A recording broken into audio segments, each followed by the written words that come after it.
Bismillahirrahmanirrahim. Assalamualaikum warahmatullahi wabarakatuh. Dan salam sejahtera untuk kita semua.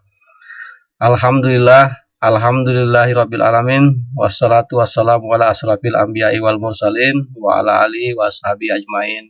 Amma ba'd. Rabbi shrahli sadri wa yassirli amri wahlul 'uqdatam min lisani yafqahu qawli. Asyhadu an la ilaha illallah wa asyhadu anna Muhammadar Rasulullah. A'udzubillahi minasyaitonirrajim. Bismillahirrahmanirrahim. Qul huwallahu ahad, Allahus samad, lam yalid wa lam yulad wa lam yakul lahu kufuwan ahad. Shadaqallahul azim. Segala puji bagi Allah, Tuhan semesta alam. Kita kembali dipertemukan dalam dialog interaktif ya, yang sebenarnya tujuan utamanya kita ini yaitu menjalin silaturahmi antara umat beragama.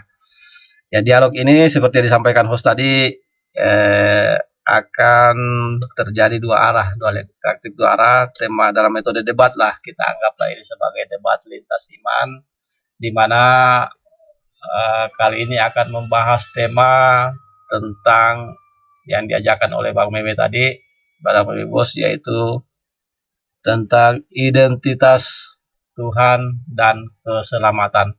Karena sebenarnya apapun itu temanya, ketika kita berbicara di ranah keimanan, ranah agama, pasti ujung-ujung yang kita harapkan adalah keselamatan di dunia dan di akhirat. Tanpa panjang lebar, karena sudah jam 1 dini hari waktu Indonesia Tengah, kita langsung saja kepada saudara Meme Bos untuk memulai opening statementnya 5 menit.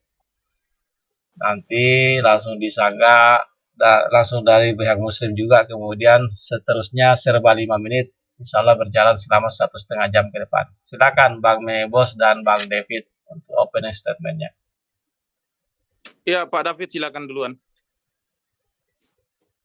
Dulu, silakan Bang Meme. Ya, silakan Bang Meme duluan katanya. Ya. Nanti Bang David yang kopling-kopling di belakang. Timernya kalau bisa dikasih tahu ya, soalnya ini kan berbagi waktu kan. Ya, ini timer ada tampil di layar, bukan di layar, di profilnya Bang ini kan, Bang Ersa, bisa dilihat, dia tampil terus. Belum nampak ini Bang. Silakan lihat di layar. Yang resen. Buka dulu yang resen Ersa Jo. Ada kok timernya. Aku resen biar nggak pindah-pindah itu. Iya betul. Ada di layar kalau pakai laptop, kalau di handphone juga bisa kelihatan. Silakan Bang Meme. Oke, ya. 5 menit berjalan. Jadi topik malam ini berkaitan dengan identitas Tuhan. Kenapa kita harus mencari identitas Tuhan? Karena memang manusia juga mempunyai identitas. Jadi apa salahnya Sang Pencipta itu harus mempunyai identitas. Identitas Tuhan dia. Identitas yang saya maksud di sini adalah, pertama, sudah pasti nama. Ya. Tidak mungkin Tuhan tidak mempunyai nama, artinya dia tidak mempunyai identitas. Yang kedua, keberadaannya. Tidak mungkin Tuhan yang kita imani ini dia seperti gelandangan. Artinya tidak tahu di mana dia tinggal, berasalnya dari mana kita tidak tahu. Artinya tidak ada beda seperti gelandangan. Itu yang pertama. Yang kedua ya. Yang ketiga nanti saya akan paparkan. Tetapi untuk sementara pembukaan dari saya, bahwasan identitas Tuhan yang saya maksud seperti yang saya katakan tadi, pertama adalah nama, yang kedua keberadaannya, lalu yang lain-lain nanti saya akan paparkan. Jadi untuk sementara waktu itu saja dulu, mungkin sebelum tutup ini untuk melanjutkan openingnya. Silakan Pak David, masih ada 4 menit ini. Pak Meme cuma menghabiskan 1 menit. Silakan Pak Meme, mungkin masuk ke substansi, karena Bang Meme belum masuk ke substansi. Silakan Pak Meme, Pak David. Ya, Bang Meme, saya hormati ya. Saya menyambung keselamatan aja tentang identitas kealahan, ketuhanan Bang Meme. Ya, silakan Bang Meme. Oke, kembali ke Bang Meme, masuk ke substansi Bang Meme. Ini baru 3,5 menit. Silakan ini dilanjutkan. Opening kan? Masih opening ya. Setidaknya kan dari openingnya kan ada yang bisa kita simak, siapa, apa identitas ini kan, bicara identitas. Kalau itu tadi bisa dibilang itu opening moderator seharusnya itu. Artinya itu masih ranah-ranah yang akan dibahas. Coba masih ke substansi sedikit, silakan. Ya, baiklah. Mungkin saya bocorkan sedikit. Identitas pertama adalah nama ya. Bocorkan Jadi sedikit. Tuhan itu sudah pasti dia harus mempunyai nama. Contoh, ketika di zaman Musa di Keluaran 3 itu terkonfirmasi di dalam Keluaran 3 14 sampai 15 saya bacakan lah ya. Firman Allah kepada Musa, "Aku adalah aku." Lagi firman-Nya, "Beginilah kau katakan kepada orang Israel itu, Akulah aku, telah mengutus aku kepadamu."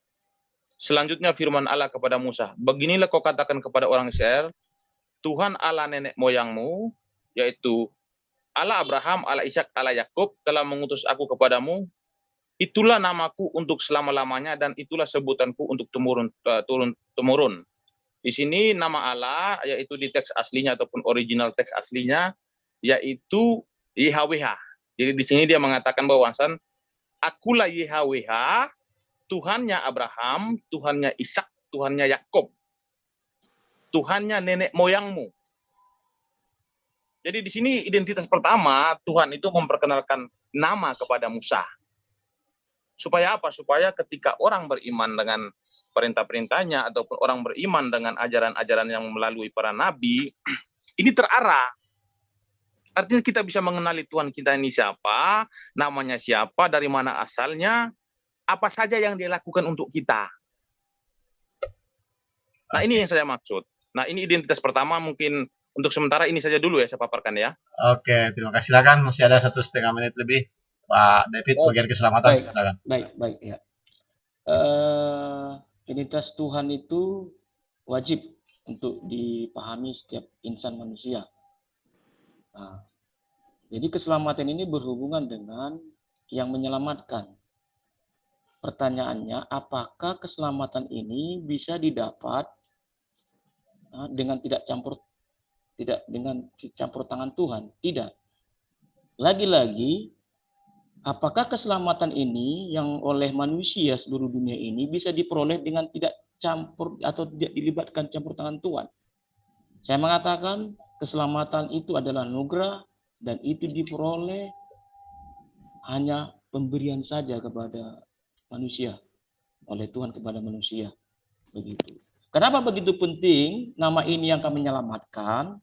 Ya memang karena berkaitan dengan dosa, ya berkaitan dengan dosa, kemampuan manusia, ya, kemudian dengan keterbatasannya juga. Apakah hukum-hukum kekudusan bisa menjamin keselamatan itu? Tidak. Begitu. Apakah perbuatan baik atau pahala-pahala di dunia ini yang dilakukan oleh manusia akan menjamin keselamatan itu? Tidak. Lagi-lagi Allah adalah inisiator, ya, inisiatif yang mengambil suatu center, pusat keselamatan itu hanya kepada Dia, begitu. Siapakah Dia? Ini nanti yang disampaikan oleh teman kita Mamegos, lintas kealahan itu. Jadi keselamatan itu adalah pemberian anugerah yang diberikan cuma-cuma kepada setiap manusia yang percaya di dalam nama Tuhan Yesus. Terima kasih. Terima kasih Bang Meme dengan Bang David ya. Jadi kedua narasumber dari Kristen berbagi tugas, satu bagian identitas dan satu bagian keselamatan, tapi saya rasa setelah mengalir nanti akan saling berseberangan. Silakan dari pihak Muslim, demikian tadi openingnya tadi ya, satu bocoran saja dikasih Bro Meme tadi nih, belum lagi bocoran yang lain. Silakan dari Muslim, opening statementnya Bang Alif dengan Ustadz Alif dengan Bang Abi. Saya duluan ya, Ustadz Alif. Ya. Saya duluan ya. Lanjut. Bismillahirrahmanirrahim. Innal hamdalillah.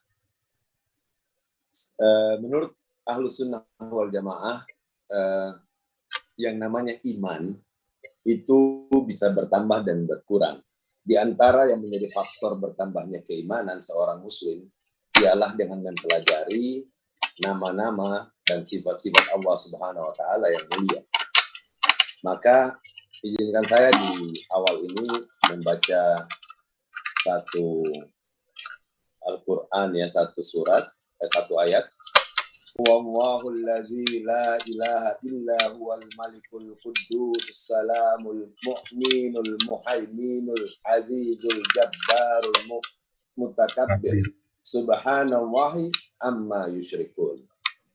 Dialah Allah surat Al-Hasyr, tidak ada sesembahan yang hak selain Dia, Maha Raja yang Maha Suci, yang Maha Sejahtera, As-Salam, yang menjaga keamanan, pemelihara keselamatan, yang Maha Perkasa, yang Maha Kuasa, yang memiliki segala keagungan, Maha Suci Allah dari apa yang mereka persekutukan. Ayat 23. Surat Al-Hasyr ayat 23 ini menegaskan bahwa malam hari ini dari saya sendiri akan coba menyinggung As-Salam, ya, salah satu dari nama Allah.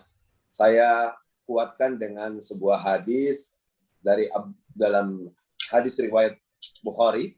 Abdullah bin Mas'ud radhiyallahu anhu berkata, dahulu jika kami sholat bersama Rasulullah sallallahu alaihi wasallam, kami mengucapkan Assalam, keselamatan bagi Allah dari hamba-hambanya, dan Assalam atas si fulan dan si fulan. Maka Nabi sallallahu alaihi wasallam bersabda, janganlah kalian mengucapkan Assalam atas Allah, karena sesungguhnya Allah itu Assalam, akan tetapi ucapkanlah At-Tahiyat, ucapan selamat, As-Salawat, ibadah, At-Tayyibat, pujian bagi Allah, salam atau keselamatan serta rahmat Allah dan keberkahannya atas Anda wahai Nabi, dan salam atas kita dan hamba-hamba Allah yang saleh. Artinya di sini bahwa Islam lewat Allah telah menjamin keselamatan atas umat manusia yang percaya dan tidak mempersekutukannya.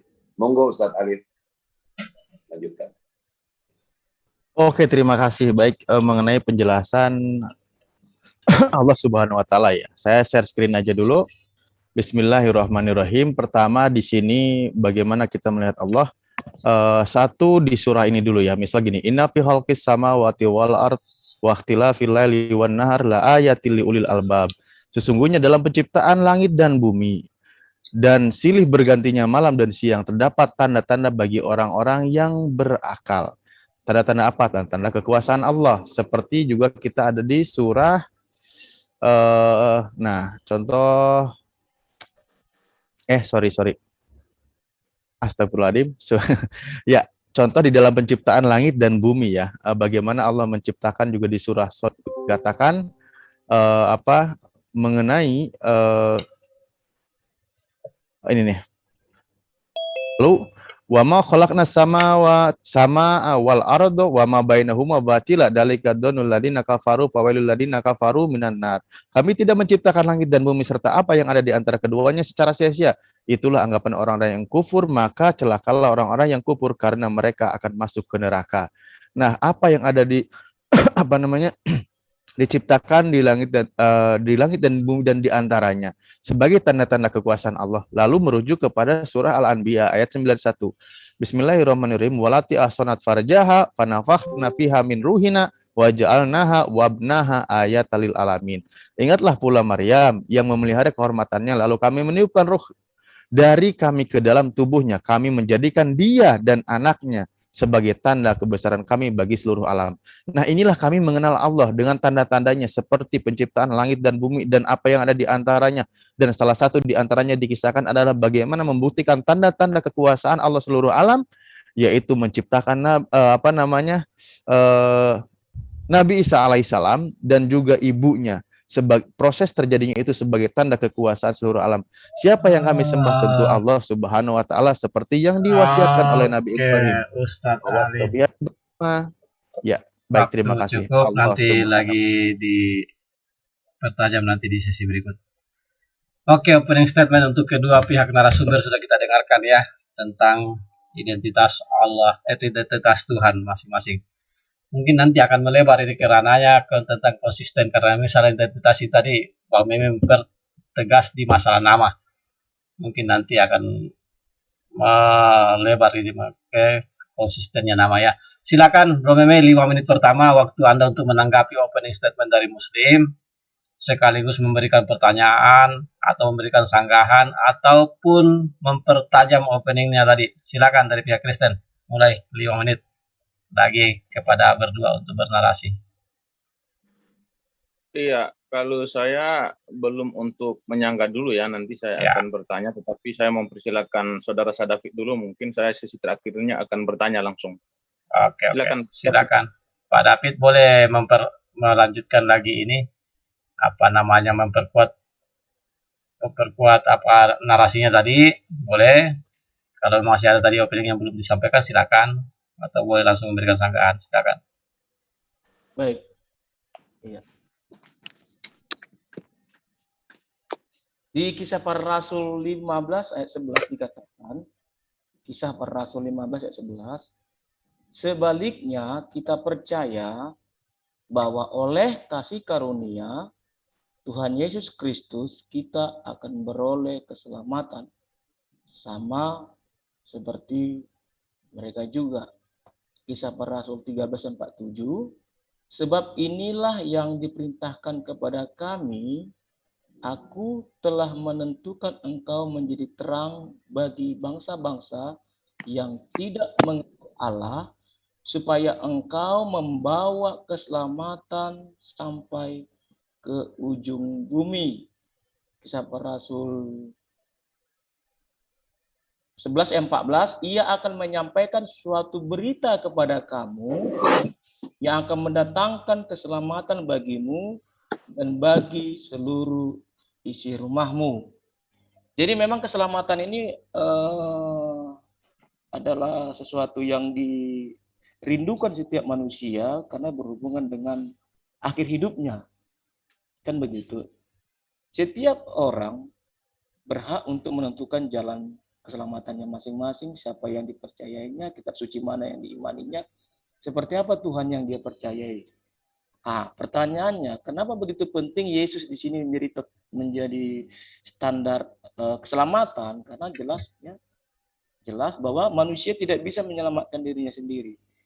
Dan oleh perbuatan-perbuatan baik yang merupakan pahala-pahala, itu juga tidak merupakan jaminan dia selamat. Karena keselamatan ini berkaitan langsung dengan tiket dia ke surga. Begitu. Siapa yang berhak untuk memberikan tiket itu berhubungan dengan iman. Iman percaya kepada Yesus yang adalah keselamatan itu sendiri. Ya, seperti kita tahu bersama-sama, akulah jalan dan kebenaran dan hidup, seperti Yesus katakan. Pada saat itu ketika dia masih di dunia, begitu. Jadi ini menjadi penting, kenapa? Karena dosa ini sangat tidak bisa main-main. Dosa ini apa dosa? Apakah dosa hanya pelanggaran hukum Taurat? Tidak itu yang menjadi suatu dasar begitu hebatnya, seolah-olah kenapa Tuhan menjadi manusia? Kan bisa saja dihapuskannya, tidak harus dia menjadi manusia. Wibawanya, harga dirinya, keilahiannya bagaimana? Tidak. Dosa ini adalah tidak hanya sekedar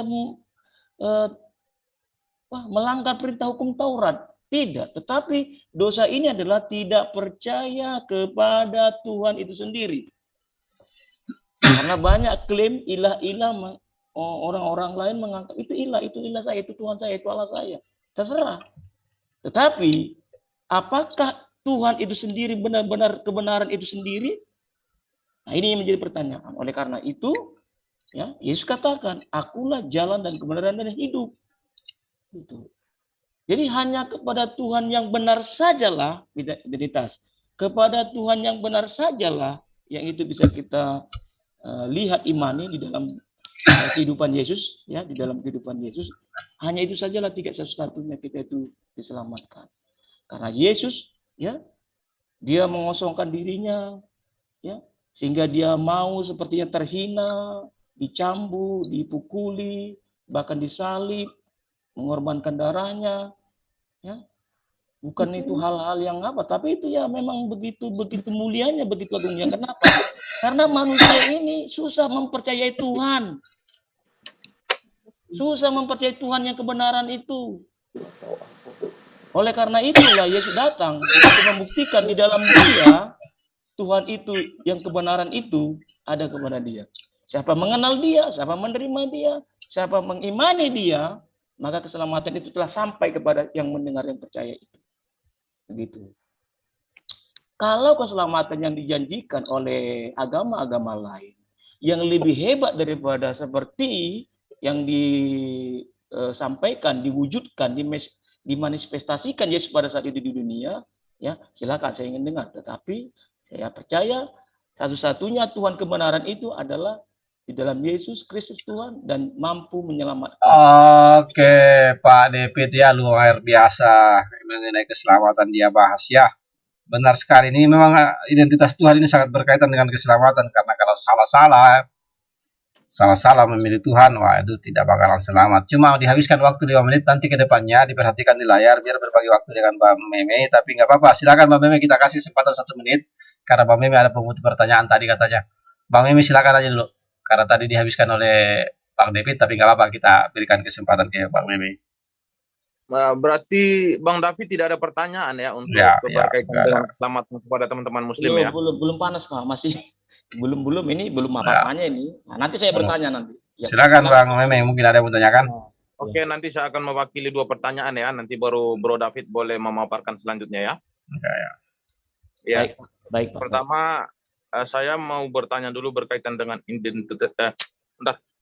Pertama saya mau bertanya dulu berkaitan dengan identitas Tuhan yang diimani oleh teman-teman muslim. Contoh di dalam kekristenan seperti apa yang sudah saya paparkan tadi, bahwasan identitas pertama yaitu Tuhan harus mengenalkan namanya ataupun memperkenalkan namanya kepada ciptaannya, yaitu terkonfirmasi di dalam Keluaran 3 mulai dari 14 sampai 15 sampai 16, itu sudah sangat jelas ya. Artinya namaku adalah Yahweh dan itulah sebutanku untuk selama-lamanya. Apa fungsinya Tuhan harus memperkenalkan namanya supaya umat-umatnya atau penciptanya ini selalu ingat bahwasan dia adalah Yahweh dan dia sebagai pencipta. Nah, pertanyaan saya itu begini. Identitas Tuhan yang teman-teman muslim imani ini, identitas yang pertama itu apa? Supaya Anda bisa mengenali Tuhan Anda itu apa identitasnya? Itu yang pertama.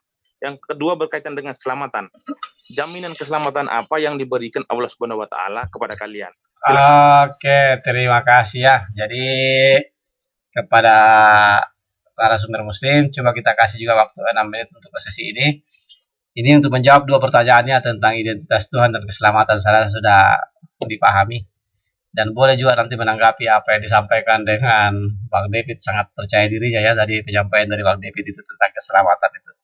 Silakan, saya harap bisa semuanya di counter attack kepada narasumber muslim. Kita persilakan waktunya. Bang Abi. Silakan Pak Abi. Pak Abi juga mohon dilihat waktu, berbagi waktu dengan Ustadz Alif nanti. Silakan. Baik. Pertanyaannya tadi tentang identitas dulu.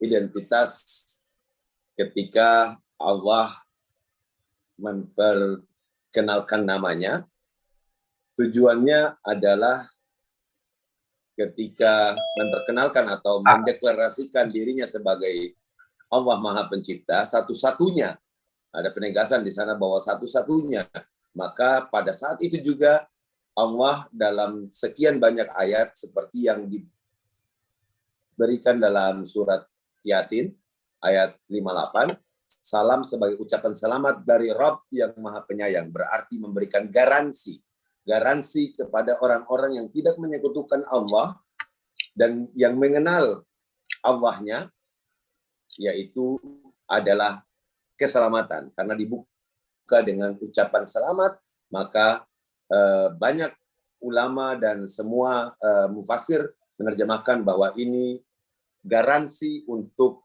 mendapatkan keselamatan bagi orang yang hanya beribadah kepada yang hak, yaitu Allah Subhanahu wa taala. Nah, terkait dari itu saya lanjutkan sebentar, saya habiskan 2 menit baru nanti Ustadz Alif lanjutkan. Tadi itu jawaban yang saya coba berikan kepada Saudara Meme, tapi saya ingin mempertegas lagi kembali di sini. Saya hanya membaca satu dari makna salam, ya, makna assalam. Secara khas ini makna ini menunjukkan bahwa satu nama Allah yang merupakan bagian terpenting, ya, salah satu yang penting, yaitu untuk mengatakan bahwa hanya Allah yang berhak untuk menyandangnya daripada selainnya, karena Dia, Allah Subhanahu wa taala, selamat dari setiap cacat, aib, kekurangan maupun celaan. Maka tidaklah mungkin jika yang dinamakan Tuhan itu menjadi tercela secara nyata atau dicela-celakan oleh orang-orang siapapun itu. Monggo Ustadz Alif. Silakan. Oke, terima kasih. Ya, siapa Allah Subhanahu wa taala? Kita kan bisa mengenal Allah ciptaannya yang maha itu, yang tidak bisa dijangkau oleh pandangan mata, maka kita bisa mengenal dari ciptaannya.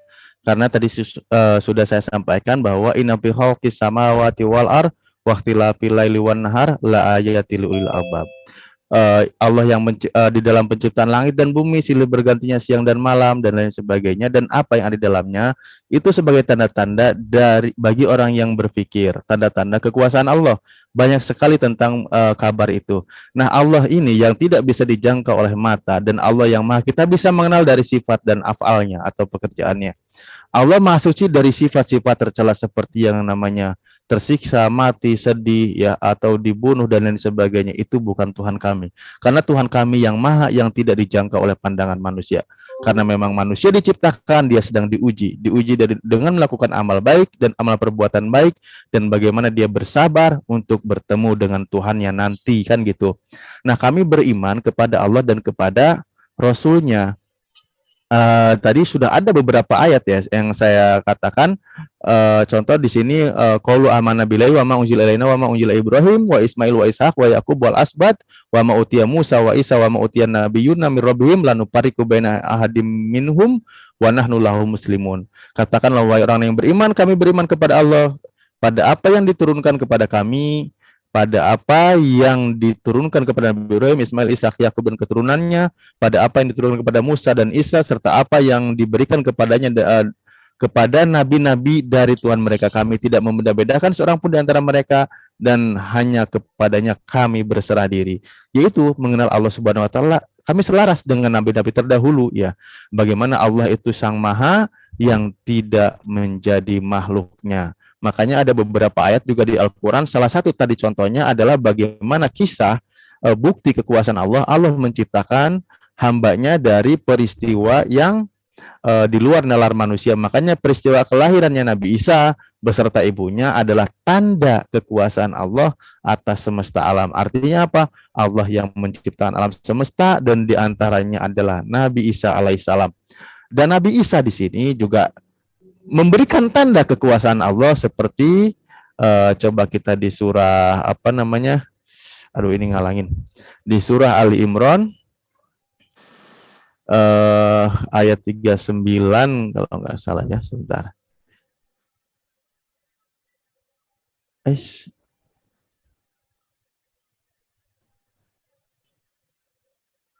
Aduh, sorry. Kenapa komputerku jadi agak lemot ini? Silakan Pak Abi dulu ini. Ya, gerak. saya menyambut untuk melakukan pertanyaan ya. Banyak sekali dalam narasi-narasi orang Kristen itu, banyak sekali Tuhan menubuatkan, yang katanya Tuhan itu menubuatkan bahwa dirinya akan menderita, bahkan pada kenyataannya dirinya tercela atau terlihat sangat tidak terhormat ya, sampai dengan tidak berpakaian dan lain sebagainya. Coba bagaimana bisa mengatakan bahwa inilah Tuhan, sedangkan itu menjadi sebuah kesahihan yang ada dalam kitab Anda, bahwa itulah kejadiannya. Bagaimana mungkin Tuhan terhampar malunya seperti itu? Itu pertanyaannya. Sehingga berkorelasi dengan jawaban kami tadi, bahwa Tuhan tidak mungkin ada di posisi itu, dan Tuhan menguatkannya dengan kenyataan bahwa Dia adalah Maha Kuasa. Oke, terima kasih. Kita Ya. kembali set timernya 5 menit ya. Tadi cuma perpanjangan waktu. Sekarang 5 menit waktu kepada pihak Kristen untuk memberikan jawaban atas pertanyaan, sanggahan, dan pertanyaan balik. Silakan, pokoknya serba 5 menit aja, saling menguatkan argumen. Silakan, saling berdakwah dan saling bersiar. Bang Meme, digas Silakan, sedikit. Silakan Pak David. Langsung Baik. digas saja biar tidak ngantuk. Gas. Iya, bagus sekali pertanyaannya memang. Ya, kenapa Tuhan yang kita yakini bersama begitu agung, mulia, begitu sakral, begitu masyurnya kata-kata hebat, kata-kata pujian, pujaan kepada Tuhan itu, kok bisa-bisanya mau merendahkan diri, ya, mengambil rupa manusia, dan bahkan dia dihina, dicaci, dipaku, kan, dicambuk. Baik, saya katakan tadi ya, dosa itu sangat dosa ini sangat apa ya? Tidak ada kata maaf gitu. Dosa ini serius gitu. Saking seriusnya dosa ini, manusia ini akan hilang, akan habis begitu. Ya. Karena manusia ini berharga di mata Tuhan, seperti biji matanya Tuhan. Manusia ini kan seperti di hadapan Tuhan itu seperti biji matanya. Begitu berharganya manusia ini di mata Tuhan, saking berharganya kita di mata Tuhan ini, kasihnya itu melebihi segala sesuatu kepada kita. Gitu. Jadi memang dikatakan Lukas 1 ayat 77, untuk memberikan kepada umatnya, Lukas 1 ayat 77, untuk memberikan kepada umatnya pengertian akan keselamatan yang berdasarkan pengampunan dosa-dosa mereka. Jadi dosa ini begitu serius. Saking seriusnya dosa ini yang akan berakibat kepada manusia itu sendiri, Tuhan tidak main-main dalam hal ini. Tidak main-main dalam hal ini. Karena manusia itu begitu berharga seperti biji mata. Oke, Pak David, maaf, lihat di waktu biar bisa berbagi waktu dengan Pak Amr. Pak. Oleh karena itu Yesus datang ya ke dalam dunia, ya. Dialah itu Tuhan itu, dialah Allah itu. Dia mengasihi manusia ini sehingga berkata, "Akulah jalan dan kebenaran dan hidup. Akulah jalan dan kebenaran dan hidup. Tidak ada seorang pun yang datang kepada Bapa kalau tidak melalui aku." Kalaupun Yesus memberikan dirinya untuk menggantikan dosa-dosa itu, untuk dia bersedia di kayu salib, bukanlah karena dia tunduk atau apapun, dan tidak. Memang itu murni inisiatif dia sendiri. Murni inisiatif dia sendiri. Ya, karena dia Maha Kuasa. Begitu. Jadi keselamatan itu adalah untuk menghapus dosa manusia ini supaya dia bersih, murni, dan layaklah dia bersama-sama dengan Tuhan di dalam kerajaannya. Pertanyaannya, apakah kita mau beriman kepada Yesus? Itu tergantung masing-masing kita. Silakan Pak Memen dilanjutkan. Ya, sebenarnya pertanyaan berkaitan tentang nubuatan kedatangan Tuhan, lalu Tuhan itu disiksa ataupun dibunuh ataupun dianiaya, itu sebenarnya ini tidak pada topiknya ya. Tetapi mungkin Bro David sudah menjawab, tetapi kalau memang teman-teman muslim beranggapan bahwasan masih kurang, mungkin sebentar saya akan tambahkan, tetapi saya harus langsung ke pokok topik saja. Ya, betul. Topik itu begini. Identitas Tuhan, saya mengatakan bahwasan Tuhan yang saya imani ini memperkenalkan namanya kepada Musa. Dia menyatakan bahwasan akulah YHWH dan inilah sebutanku untuk selama-lamanya. Artinya di situ dia menyatakan namanya. Yang saya tanyakan itu, kira-kira kapan Allah Subhanahu wa taala itu menyatakan namanya kepada Muhammad? Nanti tolong ditampilkan ayatnya ataupun dibacakan. Itu yang pertama. Lalu berkaitan dengan identitas yang kedua. Ini saya lanjutkan identitas yang kedua ya. Karena bagi saya identitas yang pertama sudah saya jelaskan secara detail. Lalu berkaitan dengan identitas yang kedua. Identitas yang kedua, Tuhan itu mempunyai identitas, itu adalah roh. Jadi Tuhan yang kami iman ini, identitas yang kedua hakikatnya adalah roh. Seperti yang dijelaskan di dalam Yohanes 4 ayat 24. Yesus berkata, Allah itu roh, dan barang siapa menyembah dia, harus menyembahnya dalam roh dan kebenaran. Artinya di sini ditegaskan oleh Yesus bahwasan Allah itu hakikatnya adalah roh. Lalu diperkuat oleh Ayub 33 ayat 4, bunyinya bahwasan roh Allah telah membuat aku, dan nafas yang maha kuasa membuat aku hidup. Artinya di sini ditegaskan oleh Ayub, lalu diperkuat oleh Yesus, lalu ditegaskan oleh Yesus, diperkuatkan lagi oleh Ayub, bahwasan Allah itu hakikatnya adalah roh. Artinya identitas Tuhan yang kami imani ini hakikatnya adalah roh. Nah, sekarang pertanyaan saya, identitas Tuhan yang Anda imani ini, identitas kedua itu apa? Supaya Anda mengenali Tuhan Anda kelak nanti.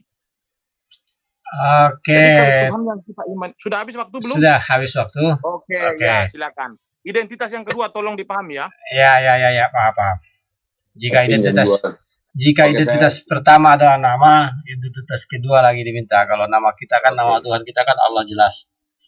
Silakanlah saling mempertegas saja. Silakan. Saya menjawab sepintas dulu. Yaitu pertama tadi di awal saya telah membaca, dialah Allah, tidak ada sesembahan yang hak selain dia, atau di terjemahan lainnya lebih jelasnya, dialah Allah yang tiada Tuhan selain dia, Raja yang Maha Suci, yang Maha Sejahtera. Bahkan di sana pula telah dijelaskan bahwa dialah pemelihara keselamatan yang Maha Perkasa. Dari jawaban ini, apa yang dimaksud dengan identitas pertama sebenarnya sudah terjawab, sangat terjawab ya. Lalu kemudian kalau memang pertanyaannya apakah identitas kedua, sebenarnya saya tidak ingin terjebak dengan kata pertanyaan yang seaneh apakah identitas kedua, karena identitas Allah itu jelas ya, dia adalah yang maha menciptakan segala isi bumi, itu jelas. Bahkan dialah yang mengutus. Nah, saya ingin balik mempertegas apa yang tadi saya pertanyakan ya, yang mana saya ambil tadi dibacakan juga Kisah Para Rasul 3:13. Katanya Allah Abraham itu, Ishak, Yakub, Allah nenek moyang kita telah memuliakan hambanya Yesus yang telah kamu serahkan dan sangkal di hadapan Pilatus, walaupun dia membuat keputusan hendak melepaskannya. Maka pertanyaannya, coba Anda lihat di Injil Yohanes itu mengatakan bahwa seorang hamba tidak lebih besar daripada tuannya. Lalu posisi Yesus ini menjadi yang mana? Itu pertanyaannya, ya. Karena kalau Anda bertanya tentang posisi roh atau roh, bahwa Tuhan itu adalah roh, maka saya katakan itulah kesalahan daripada dua umat ini dalam kitab-kitab yang terperbaharui, sehingga mereka salah dalam mengetahui apa daripada Allah itu sendiri. Itu jawabannya ya. Jadi tidak akan saya jelaskan yang mana-mana, tapi saya katakan bahwa itu kesalahan, sehingga kesalahan itu menjadi fatal daripada pengenalan Anda terhadap siapa itu Tuhan sendiri. Oke, silakan Ustaz Arif. Oke, baik, terima kasih. Ya, mengenai pengenalan, sebenarnya Nabi kami itu sudah mengenal Tuhannya gitu. Bahkan malah justru diingatkan kembali seperti di surah Muhammad, ya ini langsung nama surahnya adalah surah Nabi kami, Nabi Muhammad SAW di ayat 19, Bismillahirrahmanirrahim. Falam annahu la ilaha illallah wastaghfir lidanbik walil mu'minina wal mu'minat wallahu ya'lamu ma taqallab astagfirullahaladzim. Wallahu ya'lamu mutaqallabakum wa maswakum. Ketahuilah Nabi Muhammad bahwa tidak ada Tuhan yang patut disembah selain Allah, serta mohonlah ampunan atas dosamu dan dosa orang-orang mukmin laki-laki dan perempuan. Allah mengetahui tempat kegiatan dan tempat istirahatmu.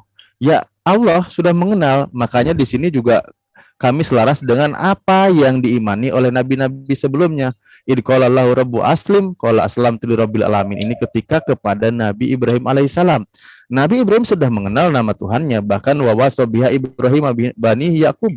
Jadi mewasiatkan kepada Yakub, ya bani inallah astofa, wahai anak-anakku, sesungguhnya Allah telah memilih agama ini untukmu, sudah mengenal. Cuma di kitab Anda ya, bahkan kalau nggak salah dikatakan tetapi kepada Ibrahim belum mengenalkannya. Itu yang sering saya dengar. Nah, Ibrahim di kitab Anda belum mengenal siapa nama Tuhannya, belum menyatakannya. Kalau di Al-Quran sudah jelas, di sini sudah membuktikan. Dan ingat, Tuhan kami Maha Suci dari apa yang disifatkan oleh kawan-kawan. Seperti tadi yang dijelaskan, harus merasakan sedih, pilu, kesakitan, dan lain sebagainya. Itu Maha Suci Allah dari sifat-sifat seperti itu. Dan salah satu tanda kekuasaannya untuk mengetahui Allah Subhanahu wa Ta'ala yang tidak bisa dijangkau itu, yang maha gaib itu, yang tidak bisa dijangkau oleh mata, ada keberadaannya melalui ciptaannya. Seperti bukti tanda kekuasaan Allah adalah menciptakan Nabi Isa alaihissalam. Kalau ada yang menuhankan Nabi Isa atau Yesus yang ciptaan Allah Subhanahu wa Ta'ala, yaitu mereka itu berada di dalam kekuasaan Tuhan kami.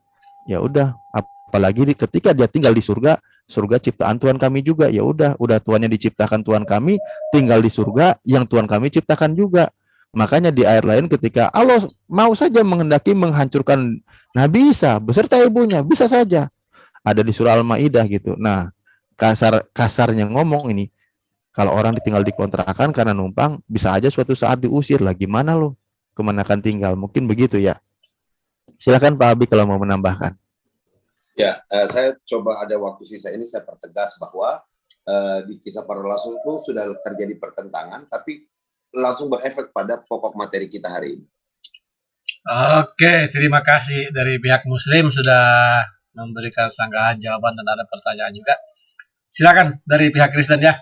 Sesuai tema, kita tetap di rule tema tentang identitas Tuhan dan keselamatan. Silakan dari pihak Kristen. Ya, baik. Ya, Bang, Ya, Bang Meme, tolong Bang David, tolong perhatikan waktu Bang David iya. biar bisa berbagi ya. Tolong perhatikan waktu. Silakan. Ya. Jadi apakah Yesus pada saat di dunia itu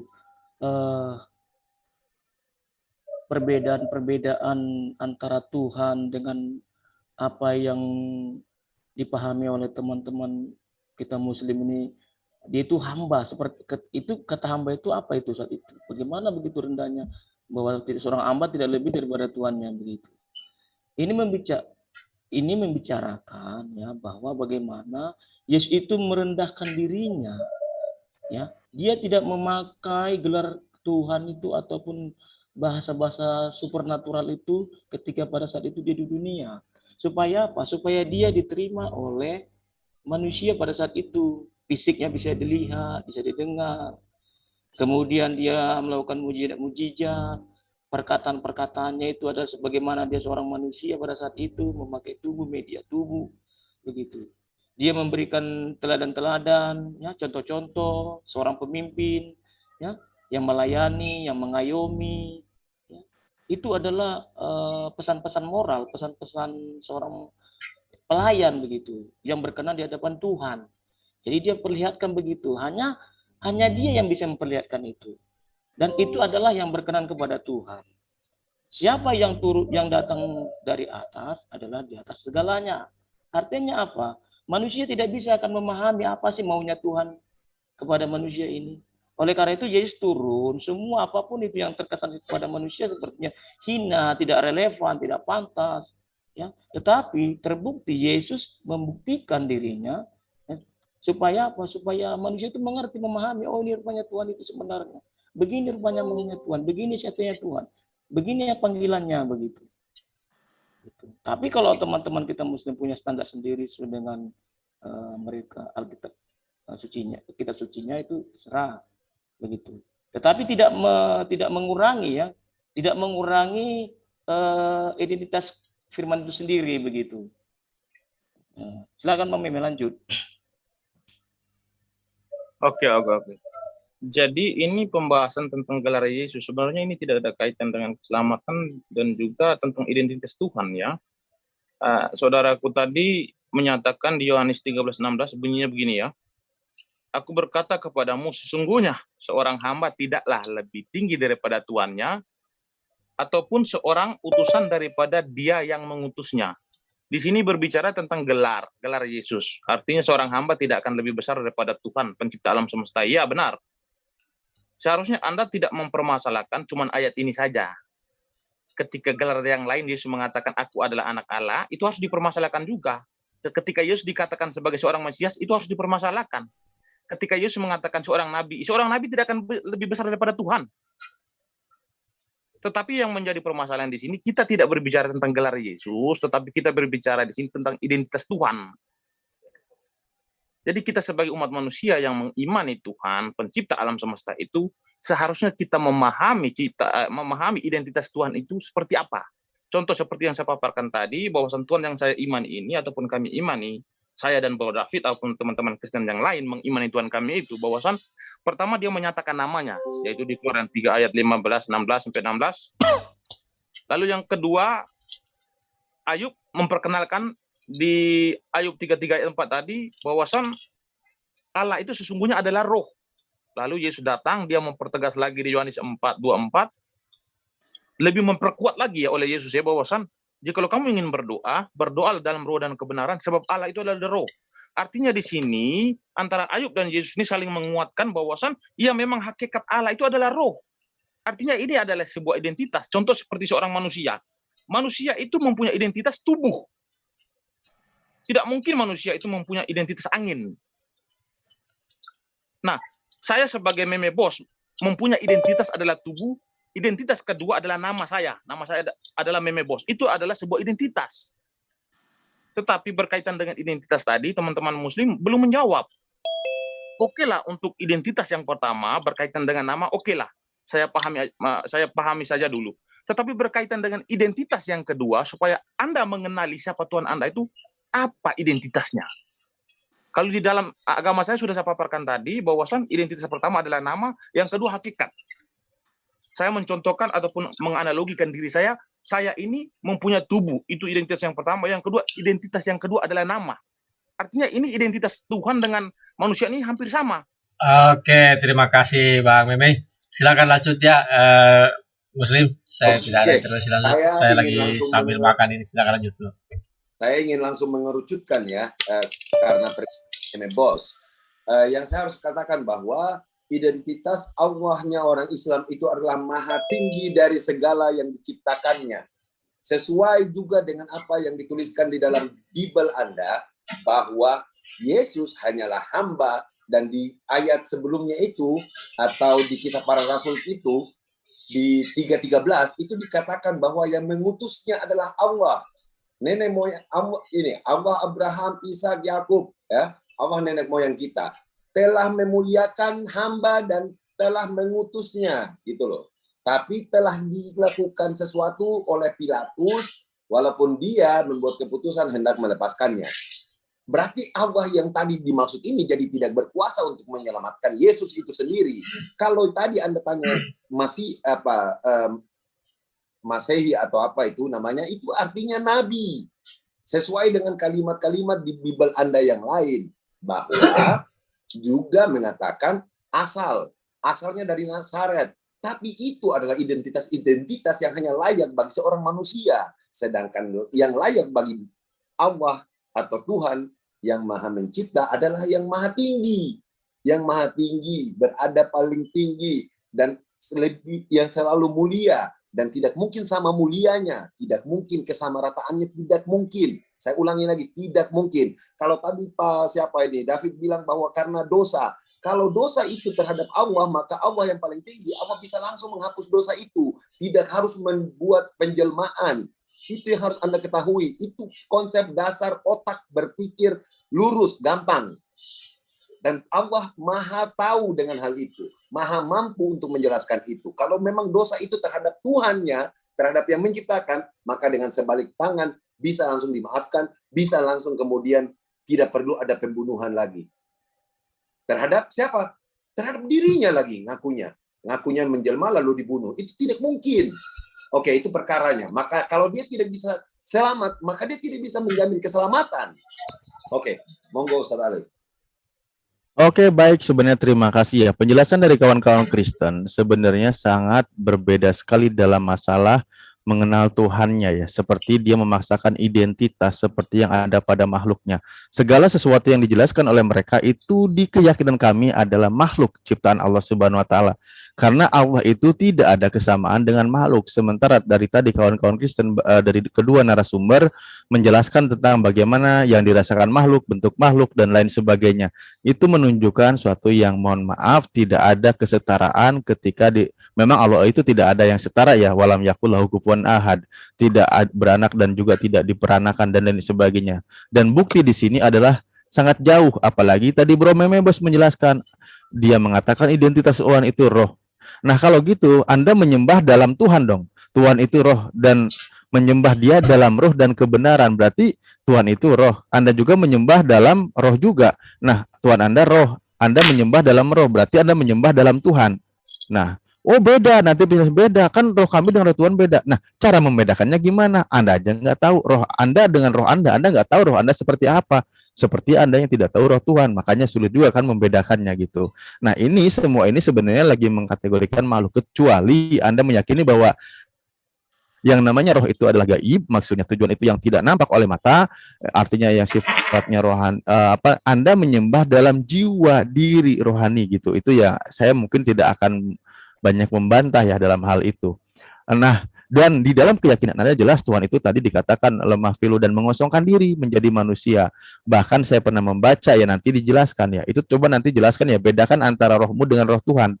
Karena Anda menyembah Tuhan adalah roh dan Anda menyembah dalam roh dan kebenaran. Berarti roh Anda menyembah dalam Tuhan. Anda cara membedakannya roh Anda dengan roh Tuhan itu seperti apa? Lalu jelaskan tentang masalah di Roma 14:9. Sebab itulah tadi kan dijelaskan ya tentang kematian. Itulah Kristus telah mati dan hidup kembali supaya ia menjadi Tuhan. Nah, jadi dia itu baru menjadi Tuhan ketika dia mati dan hidup kembali. Sebelumnya dia sebagai apa? Nah, apakah sebelumnya dia masih hidup jasad itu juga? Nah, ini bertentangan juga dengan penjelasan roh. Dia mati dan hidup kembali, dia menjadi Tuhan. Sebelumnya berarti dia belum menjadi Tuhan.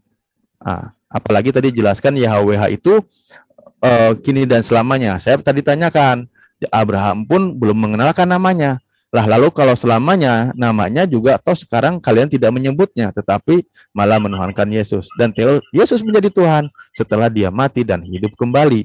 Karena dari tadi kawan-kawan Kristen nggak ada yang bertanya, maka akan sedikit saya ke kitabnya dan mempertanyakan. Ya, Anda mengatakan Tuhan Anda itu roh, yo, jelaskan. Makasih. Oke, waktu habis ya.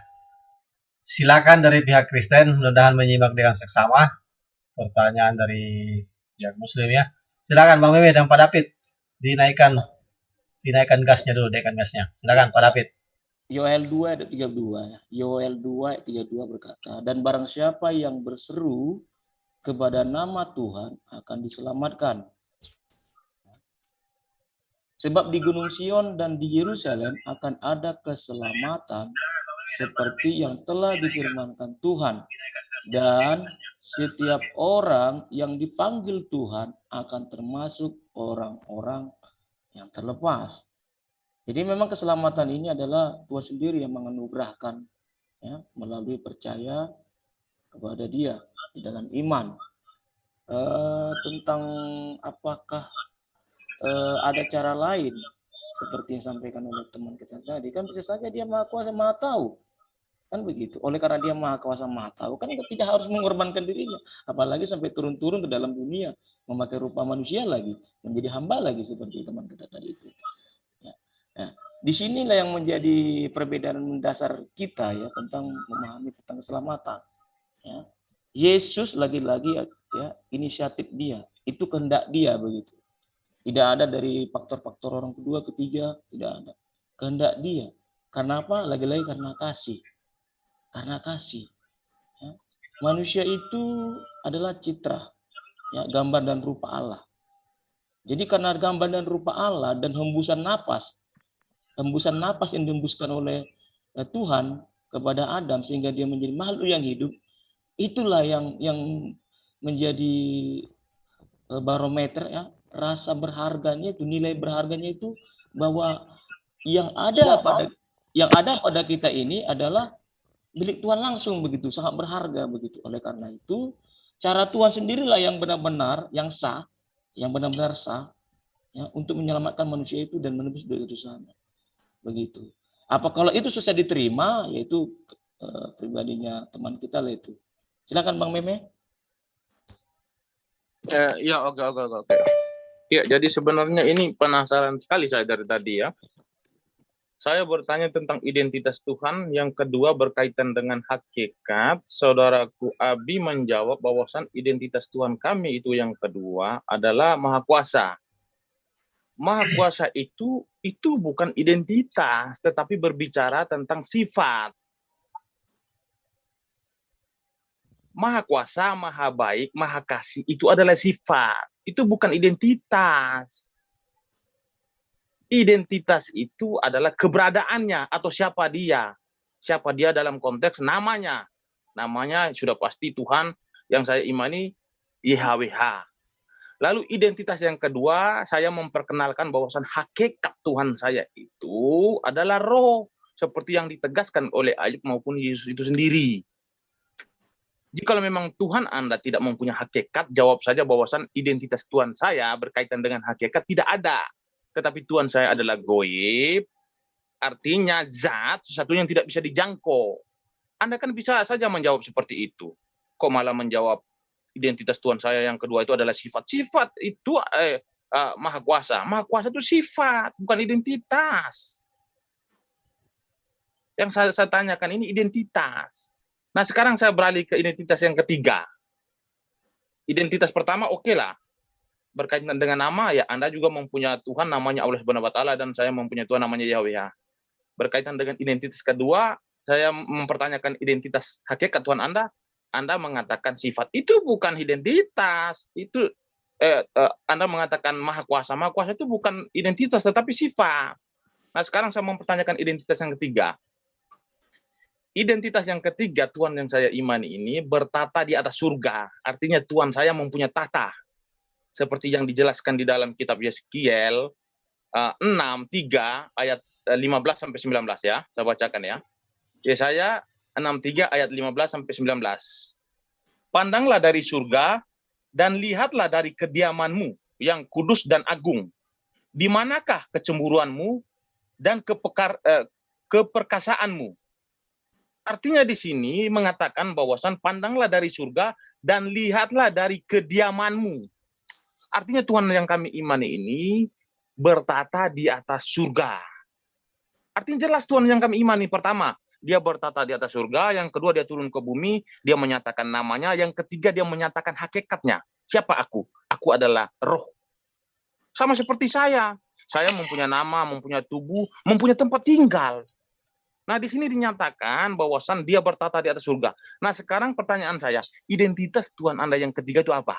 Supaya Anda mengenali Tuhan Oke, Anda. terima kasih Bang Meme ya. Jadi saya coba sederhanakan di sini Bang Meme mencoba memasang standar ya. Standar yang sama untuk menentukan suatu identitas. Jadi nanti narasumber muslim pun akan memberikan juga, mungkin narasumber muslim juga bisa memberikan standar apakah dari pihak Kristen juga bisa memenuhi standar yang sama yang ditentukan oleh dari narasumber muslim ya. Terkait masalah nama, saya cuma sedikit memberikan intermezzo kepada kedua belah pihak bahwa terkait masalah nama kan identitas ini juga perlu dipertegas nanti apakah namanya berubah-ubah atau tidak dari awal sampai akhir. Silakan dari pihak muslim, silakan dijawab dulu. Oke, silakan. saya minta kepada saudara Meme untuk mencatat jawaban saya karena tadi saya bilang maha tinggi. Ya, saya bilang maha tinggi. Kuasa, maha tinggi itu adalah semua bagian dari sifat, tapi itu juga adalah bagian daripada Allah itu sendiri. Artinya tidak mungkin sama. Itu dipertegas lagi tadi oleh Bang Alif ya. Sekarang saya tambah lagi bahwa Rabb yang maha pemurah yang berada di singgasananya di atas ars. Surat Toha ayat 5. Saya tambahkan lagi ya bahwa ini saya langsung membacakan ayat Al-Quran di surat An-Nisa. Tetapi yang sebenarnya Allah telah mengangkat Isa kepadanya dan Allah maha perkasa lagi maha bijaksana. Ini justru saya menjawab dua hal sekaligus. Ya. Lalu saya tambahkan lagi dalam surat Fatir. Kepadanya lah naik perkataan-perkataan yang baik dan amal soleh yang dinaikkannya. Artinya Allah ini adalah yang menerima apa-apa yang dia utus. Ini kalau Anda mau bilang sifat, silahkan. Ya, kalau Anda mau bilang sifat, silahkan. Tapi karena kebiasaannya ketika Anda bilang itu adalah identitas, maka Anda pasti akan tahu alamat rumahnya. Ini alamat rumah, tapi bukan seperti alamat rumah yang berasal dari Nazaret. Itu jawabannya. Lalu kemudian saya kuatkan lagi kebersamaan yang umum, ya. Ini maksudnya apa? Nanti kamu akan tahu. Dan dia bersama kamu di mana saja kamu berada. Surat Al-Hadid ayat 4. Dengan kebersamaan yang khusus. Dengan siapa? Dengan orang-orang yang diciptakannya, dengan manusia. Dengan apa yang diciptakannya. Sesungguhnya Allah beserta orang-orang yang bertakwa dan orang-orang yang berbuat kebaikan. Saya tidak merasa bahwa apa yang saya jelaskan ini salah sasaran. Tapi saya menjelaskan dengan cara yang benar. Supaya Anda tidak menerapkan standar yang keliru terhadap Tuhan. Terhadap Allah yang maha mencipta itu sendiri. Nanti Ustadz Alif silakan menambah biar lebih mengerucut. Silakan Ustadz Alif. Oke, terima kasih. Ya. Bro Meme Bos ini, bahkan tadi saya banyak mempertanyakan pun tidak ada satupun yang dijawab. Begini Mas Bro ya, dalam penjelasan keyakinanmu, ketika kamu menjelaskan tentang identitas Tuhan, ya memang itu yang sangat melekat sekali dengan ciptaan Allah. Karena di Al-Quran, ya Al-Quran itu mengatakan Allah sudah menegaskan dalam kalimatnya, laisa kamitslihi syai'un wa huwas samiul basir. Tidak ada yang semisal, yang setara dengannya. Allah maha melihat, maha mendengar dan maha melihat. Jadi kau jangan paksakan menjelaskan Tuhan kami seperti standar yang ada di ketuhananmu gitu. Bagaimana dia dikatakan sebagai ruh, yang ruh di situ adalah makhluk, di Al-Quran makhluk, singgasananya di surga. Surga ini juga ciptaan Allah. Makanya ketika kau menjelaskan tentang Tuhanmu, di Al-Quran dijelaskan Allah yang menciptakan semua itu. Bahkan di yang ayat tadi katakan, di awal ayatnya mengatakan bahwa fatirus samawati wal ar, Allah pencipta langit dan bumi, dia menjadikan bagimu pasangan-pasangan dan dari jenismu sendiri, dan menjadikan pula dari jenis-jenis hewan ternak pasangannya gitu. Dan seterusnya ya. Ini menjelaskan bahwa lalu di ayat berikutnya tidak ada yang setara. Sekarang kalau kau menjelaskan tentang sifat-sifat tadi, itu mohon maaf jangan kau pasangkan kepada Tuhan kami. Tidak ada yang setara, tidak bisa dijangkau oleh mata. Nah, bagaimana kami bisa mengenal Tuhan kami yang tidak bisa dijangkau oleh mata, yang tidak bisa dijelaskan secara deskripsi seperti yang di Tuhan Anda, yang tadi dikatakan harus menjadi manusia, merasakan kesakitan, disalib dan lain sebagainya. Itu nggak bisa. Itu Tuhan kami itu nggak bisa nyampe level seperti itu, karena itu sama aja kami sedang merendahkan Tuhan. Karena Tuhan kami sudah mengatakan, pertama tidak beranak dan tidak peranakan, tidak ada yang setara dengannya. Lah, sekarang apa yang kau jelaskan itu kesetaraannya dengan makhluk. Allah tidak setara. Bagaimana kami mengenal keberadaan Tuhan itu dengan ayat-ayat yang difirmankan oleh Allah Subhanahu wa taala kepada Nabi Muhammad, yang dijelaskan tentang penciptaannya, kebenaran informasinya. Itu menunjukkan bahwa Allah itu ada.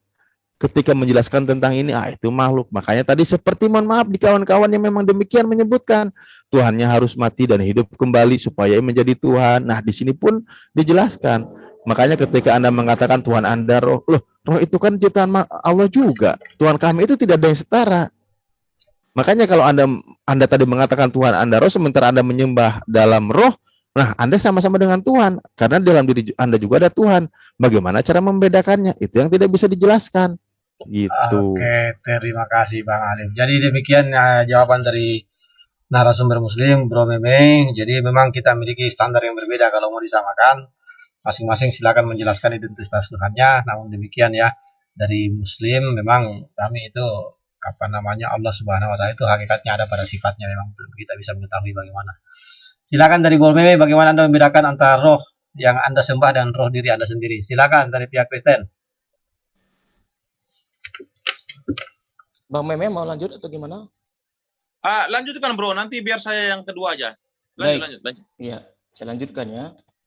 Tentang keselamatan. 1 Petrus 1 ayat 10. 1 Petrus 1 ayat 10.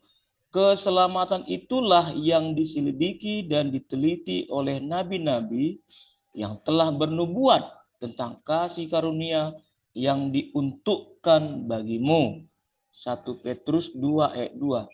Dan jadilah sama seperti bayi yang baru lahir, yang selalu ingin akan air susu yang murni dan yang rohani, supaya olehnya kamu bertumbuh dan beroleh keselamatan. Yudas 1 ayat 3. Saudara-saudaraku yang kekasih, sementara aku bersungguh-sungguh berusaha menulis kepada kamu tentang keselamatan kita bersama, aku merasa terdorong untuk menulis ini kepada kamu dan menasihati kamu supaya kamu tetap berjuang untuk mempertahankan iman yang telah disampaikan kepada orang-orang kudus. Wahyu 7 ayat 10.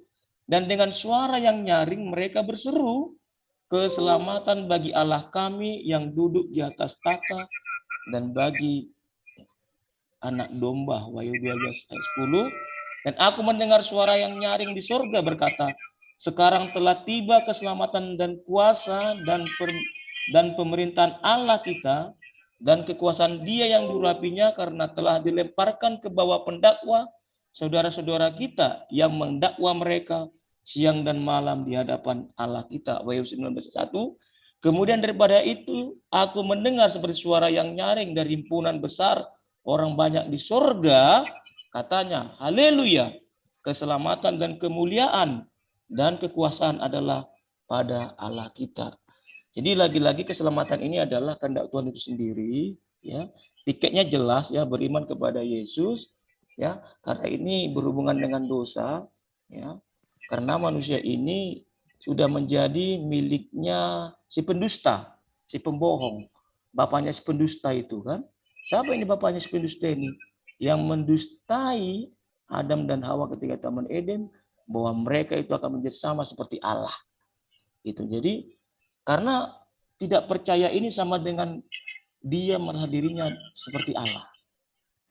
Tidak percaya dengan firman Tuhan itu sama dengan dia tidak percaya dengan Allah dan menyamakan dirinya dengan Allah, itu dosa besar. Itu dosa besar. Oleh karena itu, Tuhan tidak kepingin manusia ciptaannya ini yang menjadi milik si pendusta itu, si iblis itu, si ular, ya, pembohong itu. Oleh karena itu Tuhan, ya, oleh kehendaknya, ya, dia menyelamatkan manusia itu supaya manusia itu bersama-sama dengan dia di dalam kerajaannya. Gitu. Oleh apa? Dasarnya cuma satu, kasih. Begitu. Terima kasih. Silakan Bang Meme.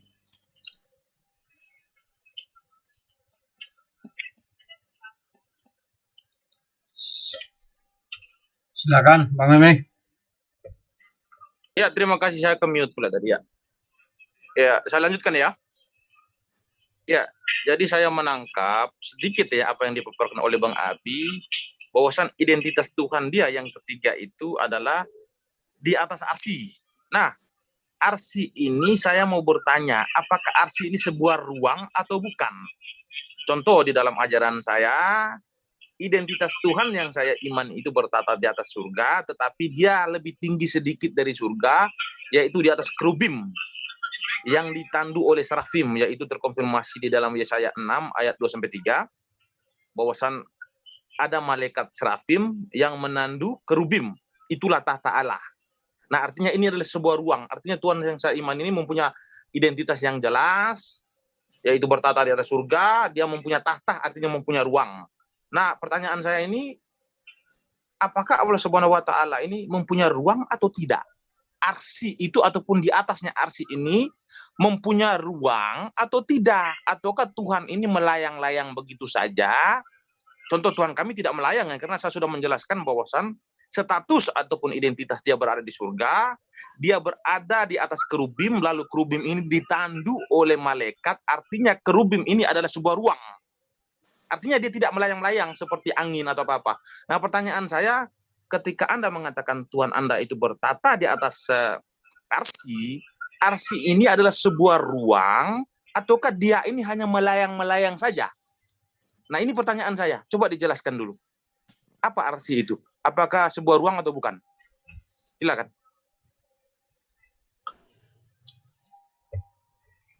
Oke. Begitu saya tanggapan dari pihak Kristen. Silakan dari pihak Muslim dipertajam lagi. Langsung apakah nanti, benar identitasnya ini dari mereka ini, apakah identitasnya ini benar ini kan? Silakan. Ya, nanti Ustadz Alif yang menjawab ya. Saya mencoba untuk memperkarakan dua saudara ini karena tadi di depan kacau balau ya. Jawab pertanyaan saya juga nggak dijawab.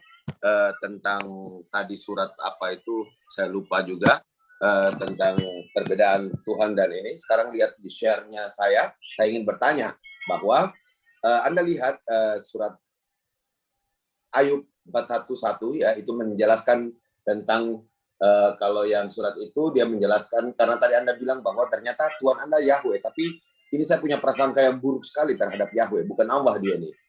Pertama, Ayub 41 ini bercerita tentang lukisan tentang buaya atau ular ya. Anda bisa lihat di layar itu. Saya membaca dari yang lain, bukan di situ. Di Ayub 41, 18 sampai 21 ada di situ, daripada mulutnya keluar obor bunga api bla bla bla bla. Dan ketika di surat 2 Samuel 22 menjelaskan tentang nyanyian syukur Daud kepada Tuhan, dan ternyata di sana Tuhan diceritakan yang mirip ya dengan cerita yang ada pada buaya tadi. Jadi Coba Anda lihat yang di warna kuning di bawah, asap naik daripadanya hidungnya dan api daripada mulutnya menghanguskan dan bara menyala keluar daripadanya. Coba Anda lihat ya, saya cuma kasih Anda rumusan. Nah, Ayub 411, 41, 18, 21 dan yang menurutnya katanya Yahweh itu adalah 2 Samuel 22, 7 sampai 9. Anda coba jelaskan. Ini tidak punya sifat-sifat sebagai Tuhan. Tidak ada identitas yang serupa dengan Tuhan yang ada di dalam Islam. Terima kasih. Ustaz Alif. Sebentar, Ayub berapa nanti biar saya lihat di sini dulu. Screenshot aja, bro. Ya, sebutkan aja ayatnya. Ayub berapa tadi? Biar nanti sebentar saya jelaskan. Tunggu, tahan. Saya punya waktu dulu dong. Tolong di pause, Oke, ya. Oke. Lagi Ya, ditahan. Ayub 41. Ayub 41. Ayub 41 ayat. Ya. Ayub 41 ayat 1 dulu. Oke. Kemudian Ayub 41 18 sampai 21. Oke. Apa lagi? Terus kemudian 2 Samuel Yo. 22 7 sampai 9. Oke, 2 Coba, Samuel karena 7 sampai 9. Coba kau jelaskan. Saya mau lihat kau jago di situ.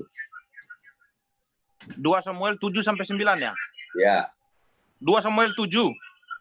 Iya, 2 Samuel 22 7 sampai 9. Oh, 2 Samuel 22. Ya. Oke, 7 sampai 9 ya. Yang satunya 19 sampai 20 ya? Oke, ya. Silakan Ya. Ustaz Alif, lanjutkan. Oke, Jawab. terima kasih. Nanti ada sesi TikTok nggak nih? Bro Meme Bos loncat terus dari pertanyaanku nggak dijawab-jawab dari tadi. Ya, nanti kita bikin Gimana? sesi TikTok 30 menit lah. Masing-masing satu kali nih. Kalau Iya, begitu. ini udah 1 jam lebih. Baik, Ya. begini Bro Meme Bos, makanya kami tidak bisa mendefinisikan Tuhan seperti apa, karena pasti larinya nanti ketemunya makhluk. Makanya tadi Tuhan sudah mengatakan tidak ada yang semisal sesuatu apapun dengan Allah SWT itu nggak ada. Ketika kau mengatakan melayang-layang atau itu pertanyaan yang konyol, karena saya bilang yang melayang-layang itu makhluk. Kalau ada yang melayang-layang, Tuhannya melayang-layang atau menggantung atau gimana, itu makhluk semuanya. Nah, karena ditanyakan makanya kami tidak bisa, karena tidak akan menjangkau.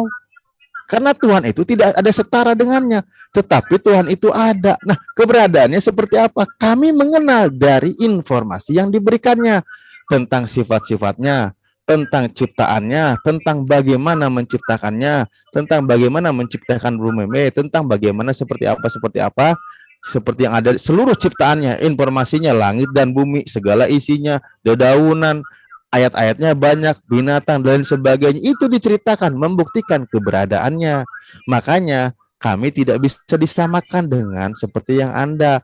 Ketika Anda mengatakan tahta Tuhan Anda di surga, lagi-lagi saya bilang tadi, surga itu ciptaan, tidak mungkin Allah berada dalam ciptaan. Nah, lalu Anda punya pertanyaan tadi kan, bagaimana ketika Ar-Rahmanu ala arsyistawa dan lain sebagaimana. Nah, arsy ini adalah kalau Anda merujuk kepada surah Al-Mu'minun di ayat 86 dikatakan, "Qul marabbus samawat as-sab'i wa rabbul arsyil adim." Katakanlah siapa pemilik langit yang 7 dan pemilik arsy yang agung, yang besar. Aduh maaf. Saya kuluna lillah. Mereka menjawab milik Allah. Nah, lalu mengatakan ketika Ar-Rahmanu ala arsyistawa, arsy ini adalah makhluk Allah yang paling besar, yang paling agung, sehingga Allah meliputi seluruh makhluknya. Arsy Allah ini Anda tidak akan menjangkau arsy Allah. Lah di Tuhan Anda, di keyakinan Anda Tuhannya aja cuma nyampe surga, sementara di keyakinan kami surga itu berada di dalam arsy-nya Allah. Arsy Allah ini adalah makhluk Allah yang paling besar dan Allah meliputi arsy-nya. Meliputi, mengetahui, melihat segala sesuatu ciptaannya tanpa bisa ditanya apakah dia menggantung atau melayang atau apa. Kenapa? Karena dia bukan makhluk. Yang namanya menggantung itu biasanya makhluk. Misal begini, Anda nyuci baju digantung di jemuran itu menggantung, ya itu makhluk namanya gitu loh. Apalagi ya yang melayang atau melayang itu layang-layang itu kan melayang-layang itu makhluk, gak ada yang bisa disetarakan Allah itu. Makanya ketika akan ditanya yang teridentifikasi dengan ciptaan itu nggak bisa karena tidak ada yang setara. Disinilah keagungan Tuhan kami. Bagaimana kami cara mengenalnya?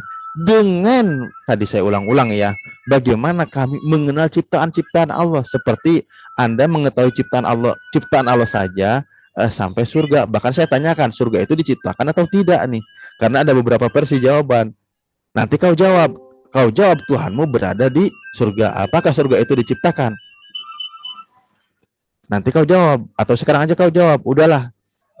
Oke. Karena Tuhan kami itu nggak bisa dikejar gitu loh. Oke, Lanjut. terima kasih Ustadz Alif. Sebentar, kita masuk ke sesi ini karena sudah 1 jam lebih. Di sini juga sudah hampir jam 2:30 ya. Coba kita bikin timer 30 menit, biar TikTok 30 menit aja kepada 2 narasumber. Silakan Bang Ersa, dibikin timer di 30 menit. Kita semua akan menyimak selama 30 menit ke depan. Kedua belah pihak narasumber saling berargumen, tapi tolong tertib ya. Kalau memang nanti tidak tertib, baru moderator intervensi. Silakan Bang Ersa dibikin 30 menit. Oke, terima kasih. Langsung aja, TikTok aja, 30 menit. Biar tidak loncat-loncat. Temanya adalah tentang identitas Tuhan dan keselamatan. Silakan. Ya, saya dulu David ya. Silakan Pak Meme. Iya, jadi topiknya adalah identitas Tuhan dan keselamatan, tetapi Abi memaparkan berkaitan dengan hikmat ini. Hikmat ini artinya pujian-pujian dari Ayub ataupun Samuel kepada Tuhan. Saudara tidak bisa membedakan hikmat dengan firman Tuhan secara langsung. Ini hikmat artinya sebuah pujian. Contoh saya mengatakan, wah Jokowi sangat indah, sangat cantik. Apakah Jokowi cantik? Nah inilah saya katakan tadi, Anda harus memahami dulu ayat-ayat hikmat. Jadi saya katakan ini tidak terkorelasi ataupun tidak sinkron dengan topik kita ya. Coba Anda Tolong jawab, dulu. apakah itu Sebentar ya. sifat Tuhan? Sebentar. Ini tidak berkaitan dengan topik yang Ini kita bahas TikTok, ya. Ini TikTok, coba Anda jawab. 2 Samuel 22:9, asap membumbung dari hidungnya, api menjilat keluar dari mulutnya, bara saya sudah menyala keluar katakan daripadanya. Coba Anda ini jawab, adalah- apa ini sifat Tuhan? Saya sudah katakan tadi, ini adalah ayat hikmat, artinya pujian-pujian dari Ayub ataupun Samuel kepada Tuhan. Saya sudah mengatakan tadi, ataupun saya sudah menganalogikan tadi, ketika saya Ini dianalogikan ke memuji siapa? Jokowi. Ke Bentar, Tuhan Pak. atau siapa? Ini dianalogikan Ketika ke saya siapa? memuji Jokowi adalah baik, Lalu Jokowi ini adalah jawabannya, tampan, asap membumbung Jokowi dari adalah hidungnya, cantik. api Apakah menjilat Jokowi itu keluar dari cantik? mulutnya. Anda lihat Apakah dulu. Jokowi itu adalah cantik? Kan Anda tidak. baca Bro dulu. Meme Bos, lagian itu penghinaan namanya Pak Jokowi itu presiden laki-laki. Kau bilang cantik gimana sih? Ya salah lah. Ini yang disebut hikmat, Bang Alif. Maka saya katakan kita jangan lari Pak daripada Jokowi topik. ganteng baru saya bisa Ini- sepakat. Gimana Ini sih? tidak sesuai dengan topik. Topik itu Bagaimana adalah tidak sesuai identitas dengan Tuhan topik? dan Ini kan keselamatan. kamu sandarkan Ini kepada lari-larinya Tuhan. kemana-mana. Sifat Saya bingung Tuhan yang mau kamu menjawab. ceritakan tadi lain dengan ini. Coba kamu Tidak sesuai dengan jawab. topik. Ini kamu punya Bible. Silakan David, paparkan. Ini tidak sesuai dengan topik. Silakan David. Mana ada tidak sesuai dengan topik? Mana David? Coba baca dulu itu. 2 Samuel 22:9. Asap membumbung dari hidungnya. Ini siapa? Yang keluar asap ini siapa? Api menjilat, keluar dari mulutnya, bara menyala, keluar daripadanya. Nyanya huruf besar. Siapa ini? Naga. Tuhan. Di sini nya huruf besar. Anda bisa tekan itu di Alkitab Sabda, biar Anda tahu. Bagaimana Anda bilang tidak sesuai dengan topik? Anda bilang identitas macam apa ini? Coba, mana? 2 orang bicara. Gini. 2 Samuel 22 ayat 9. Ya, 7-9. Poin belakangnya di 9. Ya, judul perikopnya nyanyian syukur Daud ya, Pak. Enggak, Bang David, tidak perlu Kamu dijawab. jawab, Itu itu sudah termaktub disebut di dalam nyanyian Roh syukur punya Daud. situ. Artinya itu Di dalam pujian dari Al-Quran Daud tidak ada kepada yang kayak gini. Tuhan. Jadi itu bukan firman Tuhan. Jadi saya Bukan katakan firman ini Tuhan dalam keluar Bible. daripada topik. Keluar daripada topik bagaimana? Ini menjelaskan siapa? Ini Bang menjelaskan siapa? Abi, Kamu Bang lihat Abi. hurufnya itu huruf besar bukan? itu hikmat. Bang Abi tahu nggak arti hikmat? Coba Apa Abang itu buka. hikmat? Hikmat kayak Arti gitu. hikmat itu apa? Jalankan Ini aja seperti timernya, ular. Bang Ersa. Jalankan aja terus. Jalankan aja terus Ini timernya. seperti ular. Coba hikmat nyambung tidak dengan identitas Tuhan dan keselamatan? Coba Seperti nyambung ular, tidak? seperti ular. Ini keluar daripadanya. Nyambung gimana? Coba saya tanya. Oke, sabar dulu, sabar. Bumbung dari dengar. Bu, sebentar Bang Abi, mungkin pertanyaannya begini, nya di sini siapa itu? Itu aja dulu. Ianya, ini sudah pasti kepada Tuhan karena memang Daud Oke, ya. Aku share dulu. Kamu bicara, aku share. Kamu karena bicara, Ayub aku dan share. Daud itu Biar memang kamu baca, memuji aku share. Tuhan, makanya ini harus disebut share. ayat hikmat. Lalu nyambungnya Tidak, dengan aku share. Baru Tuhan kamu itu supaya orang semua tahu. Supaya orang semua tahu. Penjelasan kamu di depan dengan ini ceritanya lucu. Kamu bicara, udah bicara.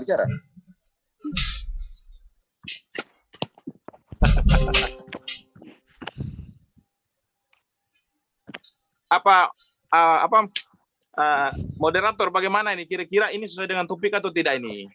Kamu Coba jawab. Ini moderator kan yang kamu jujur bicara dong. Tuhan. Kamu bicara Tuhan. Bantu share screen aja tadi apa itu? Moderator yang jujur gimana? Ini sesuai dengan topik atau tidak ini? Kalau kamu menampilkan ayat ini, jangankan ayat ini di dalam kitab Wahyu saja mengatakan Allah itu mempunyai tanduk 7, mempunyai roh 7. Itu sama dengan ini. Kenapa tidak kamu jelaskan tadi? Ini bukan Karena identitas Tuhan, bro. kita bicara tentang eksistensi dan sifat Tuhan tadi. Nah itu Jangan bingung. jadi gimana dong punya tanduk 7 itu Tuhan? Masa nggak nyambung? Masa kamu jelaskan nggak nyambung? Nih saya share biar kamu. Oke, sebentar tadi moderator ke belakang.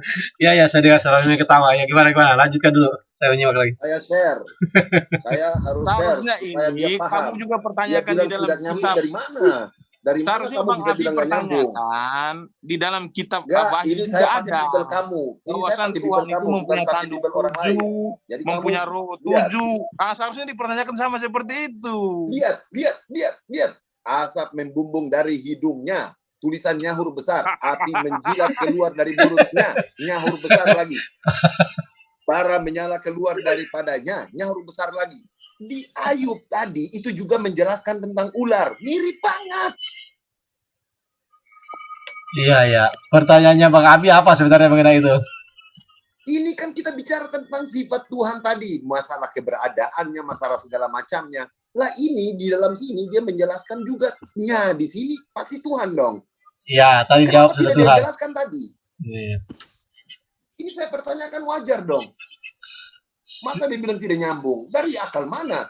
Coba tanya dalam keadaan sadar. Silakan Bang Meme, gimana tanggapannya? Lanjut. Langsung dipotong aja Bang Meme, TikTok ini. Tapi TikTok ya. langsung pindah ya. Ya, langsung pindah. Saya tanggapi, tetapi moderator tolong tegas langsung pindah ya. Oke, langsung pindah sudah tanggapi. Ya. Identitas Tuhan itu artinya pengakuan dari Tuhan itu sendiri. Contoh dia mengatakan kepada dia mengatakan kepada Ayub bahwasan dia adalah roh. Lalu Yesus menegaskan bahwa Allah itu adalah roh. Artinya ini pengakuan Tuhan itu sendiri. Yang kedua, pengakuan Tuhan itu sendiri kepada Musa di Keluaran 3 tadi bahwasan namaku adalah YHWH. Artinya ini pengakuan Tuhan sendiri berkaitan dengan identitasnya. Nah, di sini adalah ayat tadi, ayat hikmat, artinya pujian-pujian Ayub ataupun Samuel kepada Tuhan. Contoh saya memuji Bang Abi nih. Bang Abi maha baik, maha cantik. Apakah Bang Abi cantik? Itu penghinaan namanya, pelecehan gimana sih, Me? Ya, maka itu saya katakan tadi, ini adalah sebuah ayat. Bukan memuji lah. Kenapa sih gak pakai ganteng gitu, Me? Pak Abi yang ganteng gitu, jangan cantik lah gimana? Kan bergender laki-laki. Memperkenalkan langsung kepada Ayub ataupun kepada Samuel. Kamu dengar pertanyaan saya, kamu dengar pertanyaan saya, kamu dengar pertanyaan saya supaya kamu tahu bahwa ini nyambung, ya. Ini pertanyaannya. Ya terserahlah, kalau mau maksa terserahlah, aku nggak bisa jawab lagi. Oke, demikian Bang Abi, dia tidak bisa menjawab lagi, katanya nggak bisa menjawab pertanyaan itu. Pindah pertanyaan kalau begitu. Silakan. Udah, coba. Kalau gitu pindah pertanyaan sebentar berarti ya Pak Abi. Dia nggak bisa menjawab tadi Pak Abi. Tadi kau jawab itu, Me. Kau mengatakan bahwa jadi gini, sebenarnya bagaimana mengidentifikasi keberadaan Tuhan itu adalah dengan ciptaannya. Itu tadi kan saya bilang penegasannya, kita mengenal Tuhan itu dari ciptaannya. Dan ciptaannya itu diterangkan oleh Sang Pencipta itu yang tidak bisa digambar dan tidak ada yang setara dengan ciptaannya itu di Islam. Ya kan? Nah, kalau Anda tadi mengatakan bahwa identitas Tuhan itu pertama namanya katanya YHWH, jadi namanya YHWH bentuknya adalah roh. Itu kan kau jelaskan tadi kan. Makanya ketika dia ingin menyembah dia, maka sembahlah dalam roh. Jadi Tuhanmu itu kan adalah roh. Kau menyembah dalam roh. Tuhan itu adalah roh. Menyembah dalam roh. Menyembah dalam Tuhan dong, Me. Menyembahlah dalam roh dan kebenaran artinya kita berkomunikasi dengan Tuhan itu melalui roh. Yang harus dipahami dulu ya. Iya, Tuhanmu kan adalah roh kan? Tuhanku adalah roh, jadi ketika saya ingin menyembah, itu harus berkomunikasi dengan Tuhan, itu harus roh saya, bukan saya. Oh, pakai bahasa roh Bang Ali maksudnya. Iya, benar. Monolog Nah, itu. membedakannya gimana? Membedakannya gimana? Ya apa yang mau dibedakan? Kalau memang kau mengenal Tuhanmu, roh-rohnya itu seperti apa? Loh, Tuhan itu goib, saya tidak bisa mengenalnya dong. Memangnya saya bisa menjangkau roh? Roh Tuhan dengan rohmu sama nggak? Ya sudah pasti sama. Berarti sama-sama Tuhan dong. Hah? Berarti ya sama-sama Tuhan kalau gitu. Beda. Bedanya gimana?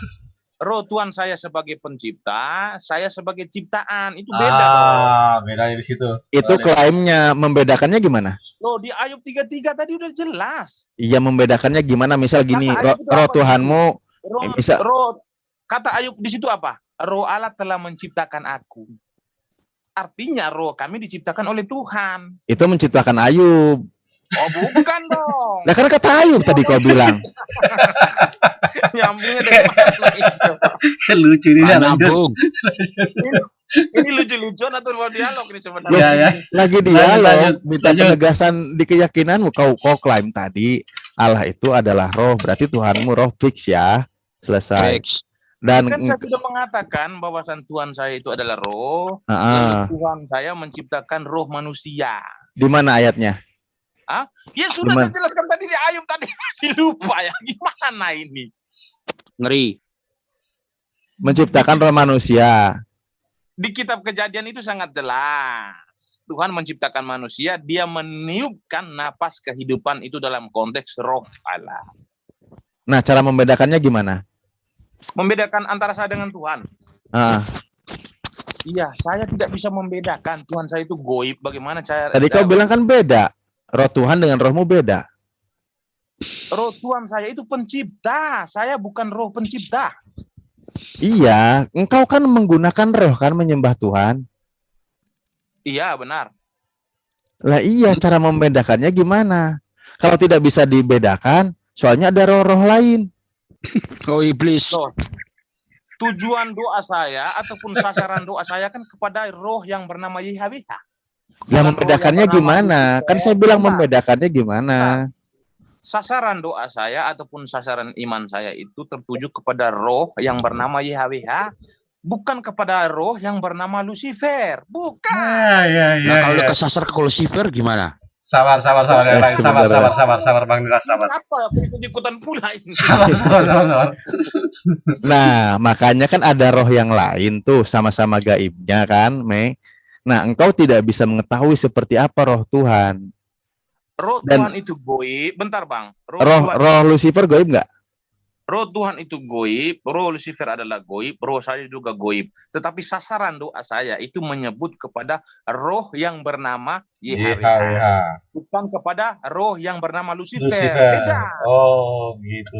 Masing-masing roh ada namanya. Masing-masing roh ada namanya. Ada namanya. Oh. Nah, mengidentifikasinya gimana dari kedua nama ini? Bukan nggak ada namanya, ada namanya. Iya, dari kedua nama ini identifikasinya gimana biar bisa ketahuan bedanya?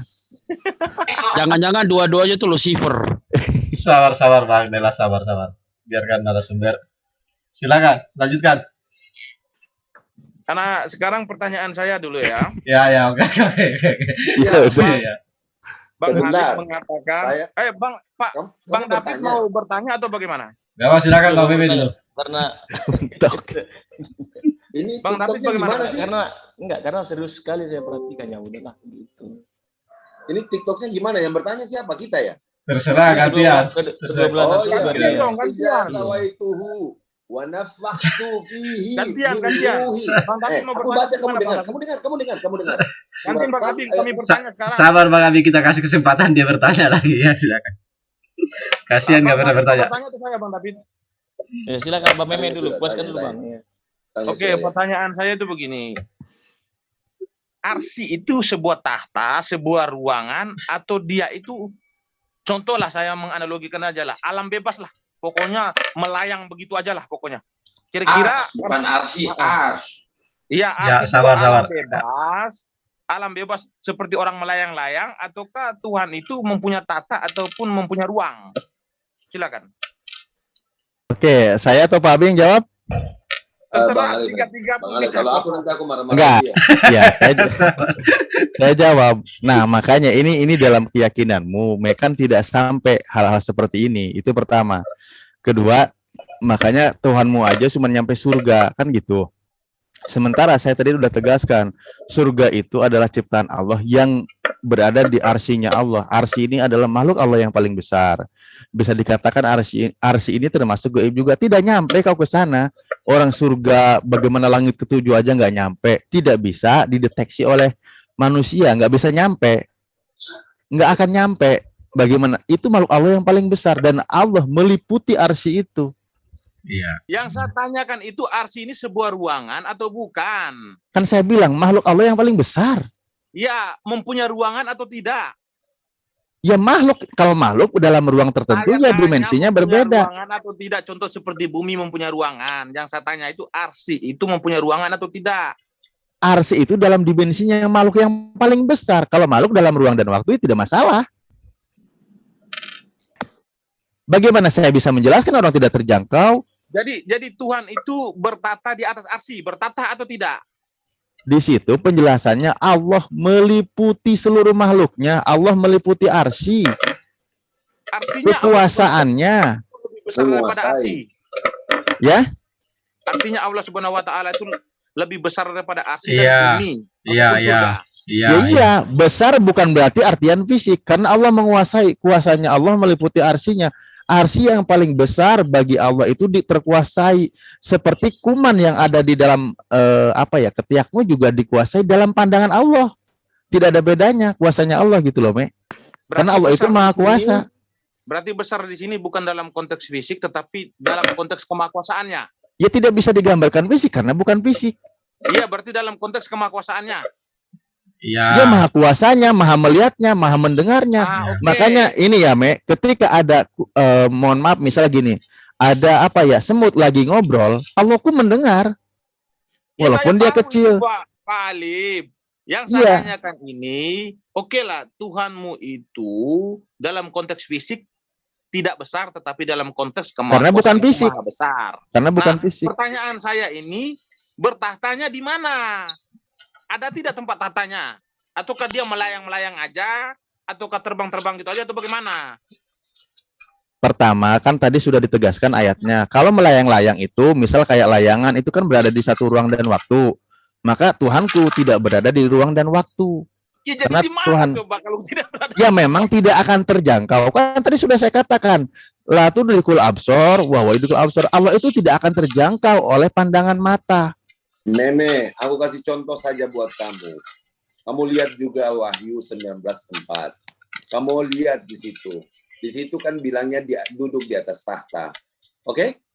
Kalau Iya. orang atau siapapun yang duduk di atas tahta, tentu berarti dia menguasai tahtanya. Itu kau paham dulu itu. Benar. Nyambung sudah masuk di situ. Masuk di situ. Nah, sebaliknya itu berarti kamu mengerti bahwa itu keadaannya bagaimana dan yang kamu pertanyakan ini tidak ada. Kenapa? Kamu lihat di situ. Kamu lihat Wahyu 19:4 itu. Duduk di atas itu berarti menguasai. Makanya Ustadz Alif menjawab dengan kata meliputinya. Bukan, itu tidak sama Bang Abi. Oke, kalau kamu punya sama, aku mau tanya kamu. Kamu lihat ini. Kamu lihat Ambil ini apa? ya. Kamu bilang sama dan tidak sama, kamu lihat ini. Ini kamu lihat. Aku kasih tunjuk Apa buat ayatnya? kamu. Jelaskan. Tadi Ayo, ayatnya main. tadi, ayatnya tadi. Main. Apa ayatnya? Ayatnya tadi ya, ayatnya tadi. Sekarang aku kasih tunjuk kamu ini. Ayat yang Oke. mana itu? Ayat yang tadi barusan ini kamu baru lihat kok. Bagaimana kamu nanya Ya, lagi? berapa? Wahyu berapa?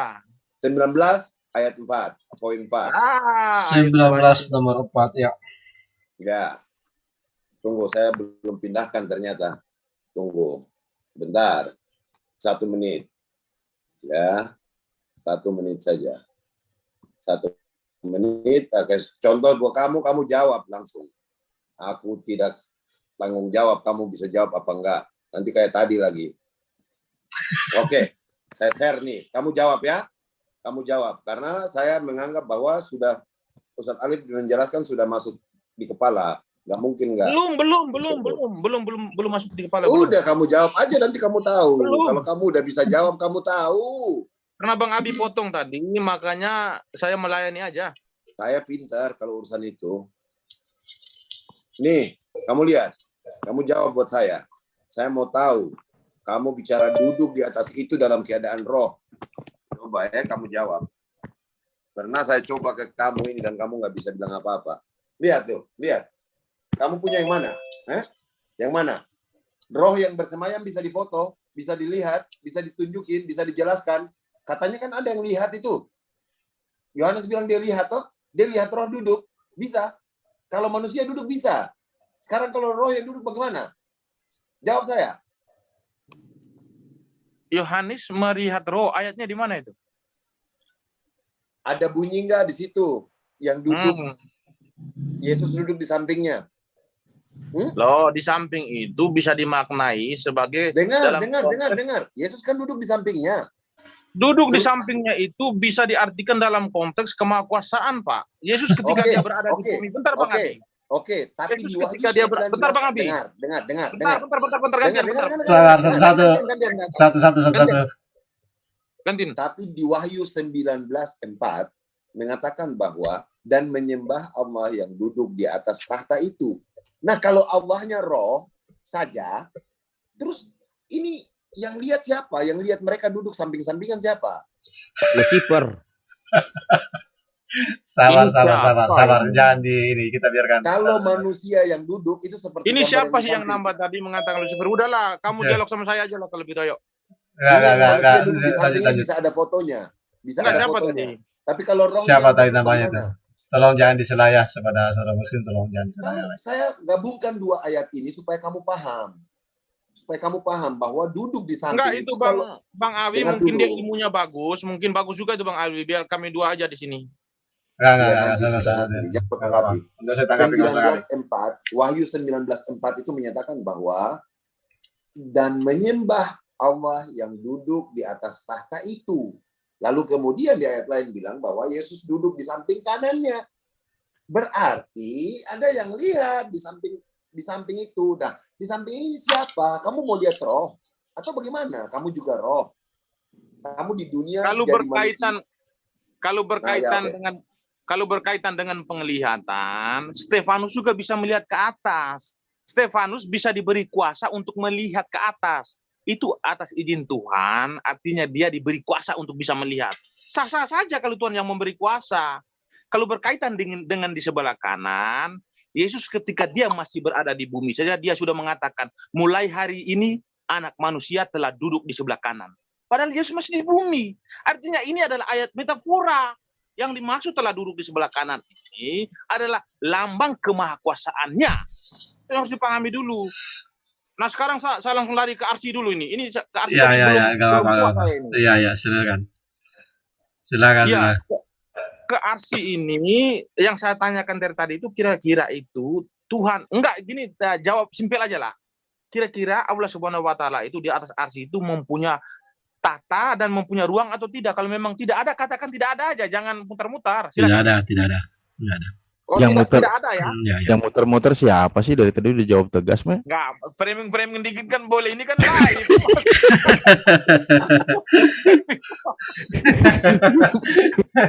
Framing itu jujur banget sih. Bang David, enggak enak nanti aku sendiri aja. Bang David silakan. Oke. Gimana? Ayo. Bang David siap menerima bola dia atau bertanya. Bang David tentang keselamatan ya, Bang David tentang keselamatan. Silakan. Silakan bertanya, yang lain juga boleh. Yang tentang topik lain juga boleh. Keselamatan, kalau ada yang mau bertanya, Bang David lah yang bertanya tentang keselamatan. Silakan, coba bagaimana pertanyaannya supaya jangan sampai salah-salah Bang David memahami keselamatan ini, bisa salah akhirnya nanti. Silakan. Mau bertanya atau ditanya? Ya, boleh ditanya, boleh bertanya. Dikasih pilihan malah ngasih pilihan balik. Makanya tadi kan mengalir aja tadi. Oh, Saya boleh, abang boleh. Ya udah Pak Abi, mumpung masih banyak stok pertanyaan, silakan. Pak Abi digas dulu Pak Abi, biar tidak ngantuk. Aduh. Silakan tentang keselamatan, digas dulu. Saya bernarasi aja bahwa Meme ini dari 2 sampai 3 pertanyaan yang saya kasih buat Meme dan Pak David. Ternyata waktu Meme dan Pak David menjelaskan di awal itu, saya sudah bertanya. Belum closing statement ini. Belum, jangan dulu. Ya, belum bertanya. Tapi kemudian ketika menjelaskan dengan apa yang saya tanyakan dibilang selalu berbeda, padahal tidak. Ya, karena apa? Ini saya ingin kasih tahu bahwa kenapa dalam Islam itu kita bilang Yesus bukan Tuhan. Karena memang sifat-sifat yang tadi Meme jelaskan, tidak ada sifat Tuhan. Tidak ada menyifatinya, begitu loh. Nah, sehingga pertanyaan kemudian saya bawa ke Yahweh. Yang mana dijelaskan banyak dalam situ. Tapi selalu disandarkan dengan kata metafora. Sekarang saya mau bilang tentang keselamatan. Kalau Meme tadi bicara bahwa keselamatan, saya tadi bilang bahwa dengan mengenal Allah dan menyembah hanya kepada Allah, maka Allah menjamin, menggaransikan keselamatan. Itu Islam. Canggih, simple. Nah, pertanyaannya, kalau demikian, ya, kenapa Anda tidak menjelaskan bahwa bara api yang terkena pada mulut saya itu menghapuskan dosa dan kesalahannya? Coba, Pak David tahu kira-kira ini ayat berapa yang saya bawa? Surat Yesaya. Silakan. 6:2-7. Coba jelaskan kepada saya. Apakah itu menghapuskan dosa dan langsung menyelamatkan? Terus hubungannya dengan Yesus mati kemudian itu apa? Sudah saya jelaskan tadi Bang Abi. Oke, coba jelaskan ulang. Keselamatan itu berkaitan dengan dosa dasar. Gitu. Natur dosa ini Bang begitu serius sekali begitu. Dosanya Kenapa? kepada siapa, Bang? Dosanya kepada siapa, Bang? Dosa manusia? Kepada siapa? Dosa manusia Kepada kepada Tuhan. siapa? Kepada Tuhan. Lalu Tuhan cara menyelesaikannya bagaimana? Dengan Bang, kehendak abang dia, berdosa- dengan abang- kehendak dia, abang ber- kehendak dia, Abang inisiatif berdosa dia. sama saya tinggal maafkan selesai. Enggak cocok Bang. Ganti Terus kalimatnya. bagaimana? Kalau aku sama Abang berdosa, enggak perlu aku minta keselamatan sama Abang atau sama orang lain. Oke, sekarang gini, dosa itu kepada siapa? Kepada Tuhan kan? Iya, itu konteks dasarnya Bang ya. Terus solusi Tuhan apa? Karena dia katanya tadi sayang banget sama kita. Iya. Nah, terus Karena bagaimana? roh yang ada Solusi pada kita dia- ini Bang. Solusi dia utus anaknya supaya mati, terus kemudian jadi Tuhan juga gitu. Bukan, memang dia Tuhan. Terus bagaimana? Tuhan berarti turun untuk menyelamatkan dosanya dengan cara bunuh diri, padahal berdosanya kepada dia juga. Yang mati kan tubuh Bang, bukan firman itu. Yang mati tubuh. Tubuh ini Iya. siapa? Tubuh itu ya Yesus. Di Tubuh Roma Yesus pada saat 1:3 itu. bilangnya Daging, sperma. daging, Di flesh. Roma Silakan. 1:3 bilang spermatov, bukan daging. Spermatov, pakai bahasa aslinya spermatov. Iya, daging Bang, tubuh. Spermatov itu bukan daging. Tubuh Daging. Bang. Jadi abang ini sekarang tubuh atau daging? Bro David izin Bang. Daging itu kan dari firman yang menjadi daging. Makanya pelan-pelan dulu kita. Iya, saya pelan-pelan. Kau bilang Ya. kan yang mati itu kan tubuhnya, dagingnya. Tubuhnya, dagingnya, iya. Daging Karena itu dari mana asalnya? Tubuh itu kan dari tanah. Loh, jadi Yesus dari tanah. Oh, Yesus dari tanah. Saya bilang tadi firman. Iya kan kan yang kau bilang yang mati itu kan dagingnya. Iya, fleshnya, ya. Fleshnya. Fleshnya itu dari mana asalnya? Dari manusia, tanah. Loh, bukannya itu dari Yohanes 1:14? Bacakan apa katanya? Firman itu telah menjadi daging. Iya. Iya, berarti dari firman dong, Bukan, Bang. Tadi kan dibilang abang itu tadi. Yesus kan lagi ngomongin Yesus ini. Dia mau menyamakan, mengidentifikasi, mengkonfirmasi ya bahwa bahasa tubuh ini adalah dari itu tadi bahasa apa tadi abang itu tadi bahasa Latin atau bahasa apa itu? Bahasa daging. Oh, ya udah, mungkin maksudnya salah gitu ya. Enggak, itu daging, saya bilang memang daging tubuh. Pak Abi izin masuk sebentar ya. Ya, monggo. Ya udah, katakanlah ini saya mau menjatuhkan kawan diskusi saya ini salah nih Pak Abi tadi. Udah ya, jangan dipikirin ya. Yang benar Pertanyaan itu biasa. Iya. Saya takut Pak David itu blunder tuh. Iya. Dari sperma itu salah. Yesus dari sperma itu salah, tapi dari daging. Iya kan? Yang Kalau mati saya itu bertanya yang sedikit nih. Sabar, nanti sabar selesai Bang sesi Helas, ya, Pak. sabar Bang Helas, tolong Bang Helas jangan Habis diganggu ini, dulu. habis ini. Habis ini ada. Sampai selesai dulu. Selesai Memang agak tinggal dulu. greget sih memang. Ya Bro David. Ya ini jawabanmu, saya tidak akan membantah kok, saya cuma ngikutin. Iya, Yang mati itu kan tubuhnya. Iya benar. Tubuhnya itu kan daging. Iya. Daging itu asalnya apa? Iya dari tanah. Yesus dari tanah. Dari Roh Kudus. Oh, berarti Roh Kudus itu siapa? Roh Kudus itu firman. Firman itu siapa? Tuhan. Berarti yang mati siapa? Daging. Daging itu Tuhan juga bukan? Bukan. Kan firman menjadi manusia. Iya kan media. Firman menjadi manusia toh? Media. Loh, ayatnya firman menjadi manusia kan? Media, Bang, kuluruskan tadi. Aku mengikuti linear bahasa Bang. Media, Bang. Silakan, Bang. Media itu gimana maksudnya? Coba jelasin. Tubuh, flesh, daging. Enggak, firman itu telah menjadi manusia. Coba jelasin kata firman menjadi manusia. Iya. Ya firman yang berkata-kata itu dia pakai mediasi. Apa? Tubuh manusia itu dipakainya. Silakan. Oh, berarti tubuh itu bukan firman ya? Bukanlah kok tubuh firman. Gimana caranya tubuh firman? Firman itu. Ya makanya saya nanya, nggak ngerti ini. Ih, kok susah kali Bang memahami ini. Pahami pelan-pelan. Tubuh itu tidak Bang. Tubuh ini aku menjelaskan apa percaya tidak percaya kan urusan Abang itu. Iya. Kita punya kognitif masing-masing. Tubuh itu diciptakan, Bang. Dari mana? Dasarnya sekali dari tanah.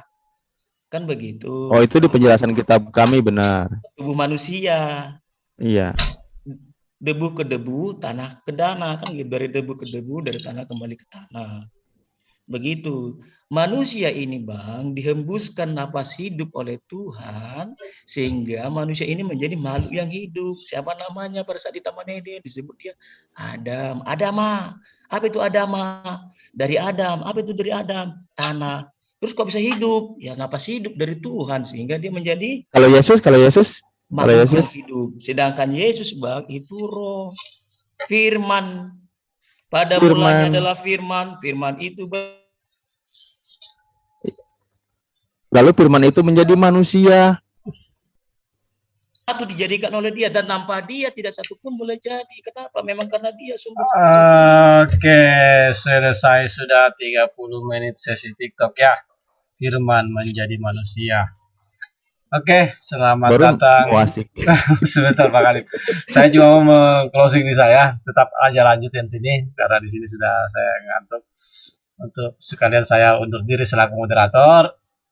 Silakan dilanjutkan oleh Bang Ersa untuk moderator selanjutnya. Silakan Raisen kalau ada teman-teman yang ingin berbicara. 30 menit dari teman-teman aja udah 30 menit ini dari teman-teman. Ya, 30 menit kedua nanti silakan maju lagi Ustadz Alif siapa ya nanti.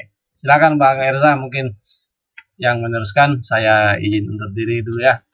Kita masuk buka sesi ke umum gimana? Ya, silakan. Iya, saya biar enak didengar di YouTube, ditutup dulu sesi ini, saya tutup dulu nanti masuk sesi umum ya. Tapi udah banyak yang Raisen soalnya. Ya, banyak yang Raisen. Silakan Bang Ersa yang paling duluan Raisen selaku moderator juga. Jangan moderator. Aku aja enggak apa-apa. Oke, Bang Abi yang akan melanjutkan moderator. Saya kepada pemirsa di YouTube ya, sahabat sekalian, saya penunggang kuda undur diri dulu. Kepada Bang Master Wong sahabat saya yang baru masuk juga belum sempat sapa dan yang lain ya. Demikian ya, saya tutup dengan doa majelis saja. Subhanakallahumma wa bihamdika la ilaha illa anta astaghfiruka wa atubu ilaik. Ya. Terima kasih yang jelas aku terhibur.